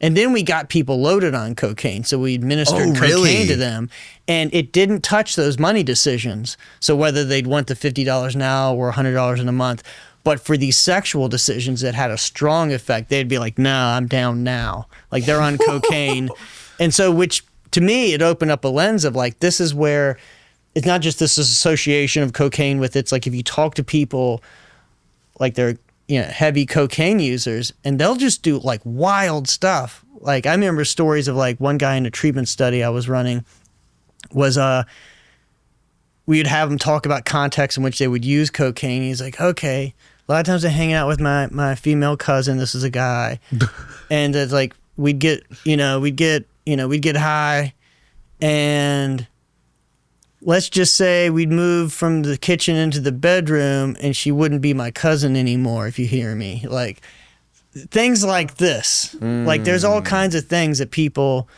and there's a good number of folks that would, they identify as straight.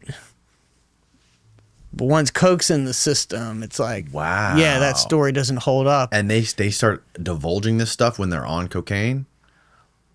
Well, those stories come from people, not when they're on cocaine, but they seem like very credible because they're not like. I see. Nothing. They were part these of the aren't study. things to brag about. Like, right. Yeah, just people I've been able to talk to in the context of these studies. Because I always like whether it's cocaine or psychedelics. Like, I've really valued sitting down and really talking to people.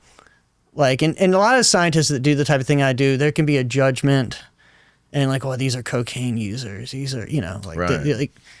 It's like, no, like, tell me how do you score coke in Baltimore? Where do you, you call it like Ready Rock. What's that? Oh, yeah, it's a Baltimore thing, like, okay, do you sell in like $5 amounts? Like, how do you do it? Like, what would you say? I want to, the different types of heroin on East Side, West Side, Baltimore. Like, I want to know, like, all these things that people, and understand, like, what people are, what's motivating them and like how, like, just the sociology of the drug use environment and what's motivating people. And so I've really valued that aspect. So I'll usually take the time to, kind of really get to know people and try to understand these things. And some of it is in the context, like the guy with his cousin, that was in the context of, we're as part of the study, we're having them talk about the environments that they normally use in. But so cocaine and sex though go like, and same with methamphetamine, they go hand in hand. You ask any with methamphetamine, same thing? Meth and sex. So any psychomotor stimulant and sex, they are like strong. How do you explain people that? People get randy. And so, and I showed for the first time, even though, anecdotally, like anyone could have told you this, it's been around cocaine a lot, but we showed under double-blind conditions that just cocaine increases sexual arousal to a substantial degree. So people get horny when they're on cocaine or methamphetamine. Sometimes, more so with cocaine, sometimes, not always, it interferes with the ability to perform. Right. So they for the mix male. it with Viagra. Right. Have you heard which the story is a of Dan thing. Bilzerian? I don't know if you heard the story. This No. is this dude named Dan Bilzerian. He was like a playboy type guy who was always riding around on yachts with like tons of women. Yeah. And he had a heart attack in his 20s. And he explains he was in Vegas doing coke for like 3 days straight. And he said that like he went to go have sex with this chick and he couldn't get it up. So he ate like 4 Viagras and he started to have a heart attack and he had to go to the ER. And he ended up having like 2 heart attacks or something crazy. Wow. Yeah. Not a good combination. No, especially in your 20s. And a lot of people have used the same thing could happen with MDMA, but like, so Viagra, I think about 25 years ago, at least it was in some headlines, people would call it sextasy, like the combo of like MDMA, ecstasy, and so does that have the same effect? Viagra. Well, yeah, like what just counteract, MDMA can cause impotence. Oh, really? So it's like one might feel more romantic and cuddling up and everything, but if they want to seal the deal, right. So same with Coke, not always, but it just, it's like heavy alcohol, like the will might be there, but the things may not function totally. Sure. But nonetheless, it's enough of it. It's not a black or white thing, because there's plenty of, that's one of the issues. That's how I got the grant funding to look at these drugs, both meth and Coke. So hypothetically, there's a lot of HIV because of, with heroin, it's more of injecting.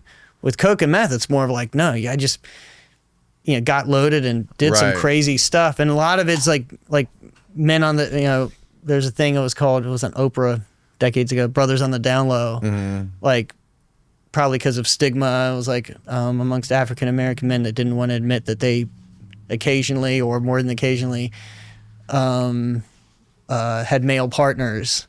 That then they didn't tell they kept it from the female, so there was a transmission of HIV. Oh, wow. Because they were having anal sex with males, but then which is then higher, transmitting. More chance of getting HIV that way. Much. Yeah. Dramatically. Which is like, and sometimes I think we don't do the public a service because we're too prudish. It's like, no, unprotected anal sex is like, that was always the issue. So if you're like, that's gay a very doing cocaine, you're more likely to get AIDS because you're going to take roll the dice and if you don't have a condom. So the answer is have a condom on you. Right. Like, especially gay cokeheads out there. Keep condoms on you. It's not because this is Pride Month. We're doing them a service. Yeah, because you don't know where things like people I worked with. It's like, yes, and you meet someone at the laundromat. One thing, like whatever, like just. Having I was actually wanted to do some research on didn't get the funding for it, but just trying to encourage people to carry condom on like high risk populations, men who have sex with men who have a history of sex that they regret, with novel partners, unprotected, but just to like reinforce them, like if we text you like a few random times a week and you happen to have a condom in your wallet, we'll give you $10. Like just to get them in the habit of just carry a condom on you. Right. Which would really help because, you could be moralistic and Puritan and say, oh, no, you shouldn't. But like, okay. Right. Like whatever. At least because what my research showed me was that not always, but most of the time when these supposedly high risk populations, when they had the choice, they would say they'd use a condom if they had it there. Right. But when they're rolling, like, and when it's not just the coke, but also just the, breaking the action, biology's happening. And it's like someone's got to stop and say, hold on, do you have no. Right. What's the phrase? A bird in the hand is worth two in the bush or something like, what is it? Two in the hand is worth, no. A bird in the hand is worth two in the bush. Right, yeah. Right, exactly. I'm not going to risk this opportunity right now. Oh, yeah. Maybe she or he will, whatever, second guess. And just once things are going, you don't want to put the brakes on. Exactly. And you add coke to that or meth, and it's like even... gas on fire. Yeah, so hypothetically, not that me or anyone I know would ever do such a thing, but in a purely scientific... laboratory setting, if somebody was on cocaine and their pee-pee didn't work, what drug would they use? Well, they would use Viagra. That would or be the other, or Cialis. But those are not safe combinations. Well, first of all, cocaine's not safe. Right. Well, if you so this is all a relative conversation. So there will always be there's some exceptions, but everything's virtually a combination of two things is almost always riskier than taking one thing. Right. So two drugs exactly is usually you're compounding more the risk. So yes, there's risk, but most toxic drug effects are dose and frequency dependent, meaning, the guy taking 4 Viagra's, like, one thinks, well, couldn't he have tried one? Maybe he wouldn't have had a heart attack. He still could have. Still a risk, but with I don't understand though. So the Viagra is just like it's like a vasodilator, right? So like how would that hypothetically mixed with cocaine cause a heart attack? Do you know? I don't know. Cocaine can be a vasoconstrictor. Right. I'm not even sure a cardiologist wouldn't. The cardiologist probably would know something about how Viagra could cause a cardiac event, but no one probably knows specifically about the combination together. Right. I mean, we know cocaine. I mean, simply at the level of increasing blood pressure and pulse, like you do that with anything, which is why even to a mild degree, psilocybin can be a risk for a cardiac event in people at severe heart disease risk. Oh, really? Because it has a modest effect on blood. But these are the same people that they could have a cardiac event going up a couple flights of stairs, or it's actually pretty common, like people having sex. Guy shows up to the ER, like having sex with his wife or whoever. Totally. Like anything that raises your heart up, like, heart rate up and your blood pressure for people who had severe risk can push them over the edge. So even psilocybin can be a risk and very at which you weed people out in research easy to check their blood pressure. Right. But yeah. Wild. Yeah. It must be hard being a drug researcher in America. I bet you this is probably one of the most difficult countries to get that kind of shit done and funded. I don't know. I mean, we're bigger on research. I know there's been a cutback in the current administration, but we've traditionally conducted more research than other countries. Like, oh, have we really? But yeah. I mean, the NIH in the U.S. is a big. So, for example, in terms of drug abuse research, NIDA, which is part of the NIH, National Institute on Drug Abuse, is the biggest funder of research globally. Oh, wow. So,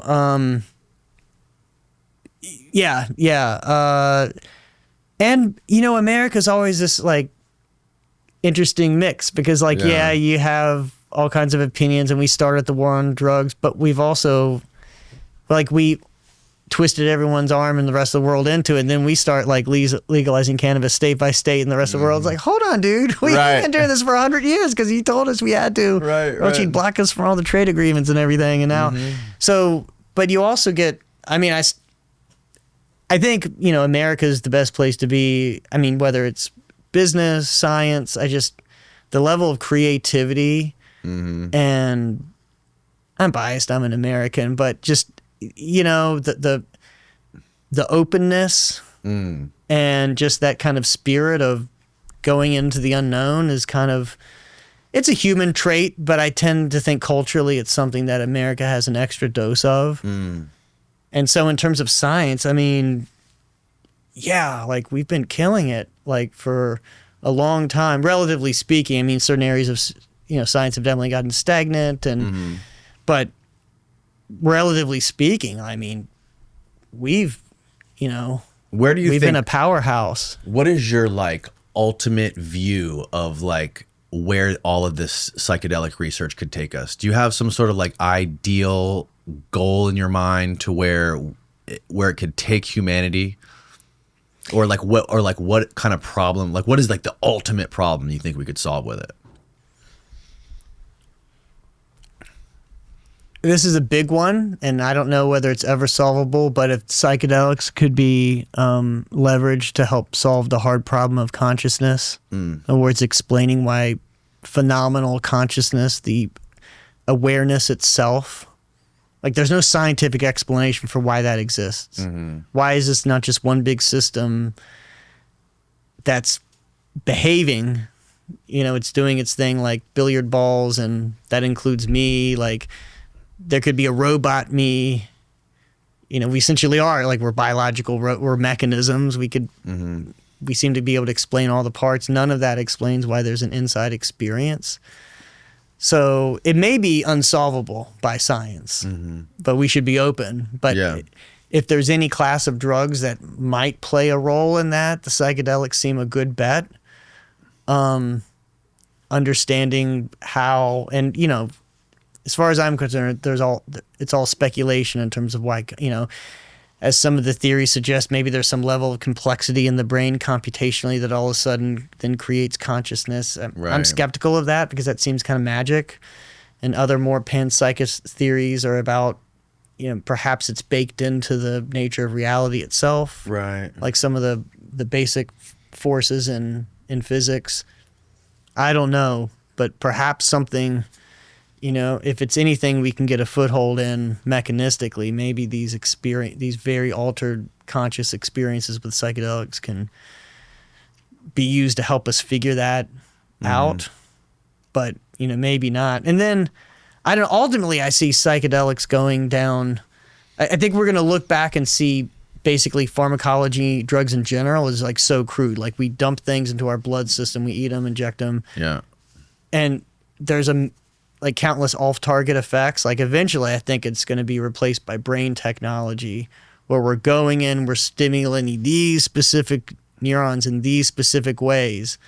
And even before, like, it may be like much more directed pharmacology. Like, these compounds don't just like flood our system, but they go to somehow we're able to make them have effects just in this brain region, just on this subtype of neurons, and have this particular affect this receptor and have this particular post-receptor signaling effect. I just think it's going to get more and more specific, and that in combination with brain technologies because ultimately it's just affecting the brain, whether it's through putting in a chemical that has effect on brain receptors, or if it's something like, these days like TMS or using magnets, which is just, that's going to look very crude one day you have like what, we mentioned Elon, Neuralink, technologies like that are obviously going to go, they're going to advance and probably, so I kind of see drugs in that mix, like as merging with or being one type of, or being a more specific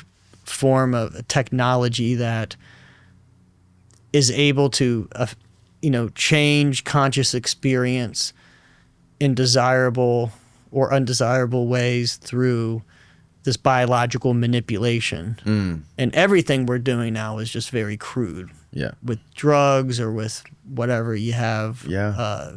Cancer treatments and things like this. Yeah, the history of cancer treatment. So I sat through a talk a few years ago of like, it was amazing. And they were describing all of these drugs that were thrown out years ago. And now we're like, oh, now that we genotype people and realize like for this 13% of people, this is a miracle drug. And like now we know like it's toxic in these other people and these people, it saves their life. And so, we might be able to, go in and say like with your genotype and with your general history, you need exactly like, this number of milligrams of this drug and this amount of this other drug to like more tailor made, maybe in combination with some of these other technologies like brain stimulation. Right. But, I think it's going to be kind of a race between that and AI, and which might make all of this a moot point, and like genetic engineering. Like, I think when we think about where we're going in terms of our minds and bodies, like it's pretty clear, like very, very, very soon, like we're just going to be editing our genes and we're going to be engineering the course of our evolution. Right. Like if that doesn't have, if we put mandates in prohibiting it now, like we can't go through the next couple hundred years, maybe the next 100, maybe the next 20 years, like that's going to happen. You outlaw some crazy dude. There's already been some of this in China where the guy wasn't supposed to do it and supposedly put him in jail. Like we're going to be doing that. And there's every reason to believe. One of the most fascinating talks I've ever seen is this guy that focuses on intelligence and genetics, and said that the same number of genes that code for height code for intelligence. I think it was something like 5,000. Really? And there's every reason to believe that through artificial insemination and selecting the right fertilized egg, that we are going to be able to move this out 5 standard deviations. And everything we know through artificial selection with, everything from horses to dogs to, like, there's every reason to believe that we can move IQ up 5 standard deviations through selective breeding. And he was saying, if you think that there's moral qualms in the people you know about, he's like, and he was ethnically Chinese. He happened to be, he said, let me tell you, there's no Chinese family in China. We're talking culture, not race, clearly. Right. There's no family in China that would turn this down, the opportunity. It says like, so I think about stuff like that. How do drugs affect that? Like if we're already moving to this environment where there's going to be this, we don't even know what that means to have an IQ that's 5 standard deviations above normal. Right. Like, and what that will result in. It's literally Khan from Star Trek, the Wrath of, that was his story. He was a genetically modified, super intelligent human, and they ended up trying to take over the world and so like, how do drugs interact with all of these other things like AI and editing the human genome for intelligence and whatever, maybe maybe you want your kids to have, I don't want my kid going through life without mystical experiences. We're gonna edit the genome to have more openness and mystical experience, oneness with God, whatever. Wow. In the gene, I don't know, because there seems to be genetics to like religious susceptibility and interest, and like many human traits, and so why not code that? And so then how's that going to interact with psychedelic drugs? Right. Wow. Are psychedelic drugs going to be a moot point with all these other changes? Right. Yeah. Matt Johnson, thank you for doing this, man. Thank you, Danny. This has been super fun. 3 hours flew by like nothing. Wow.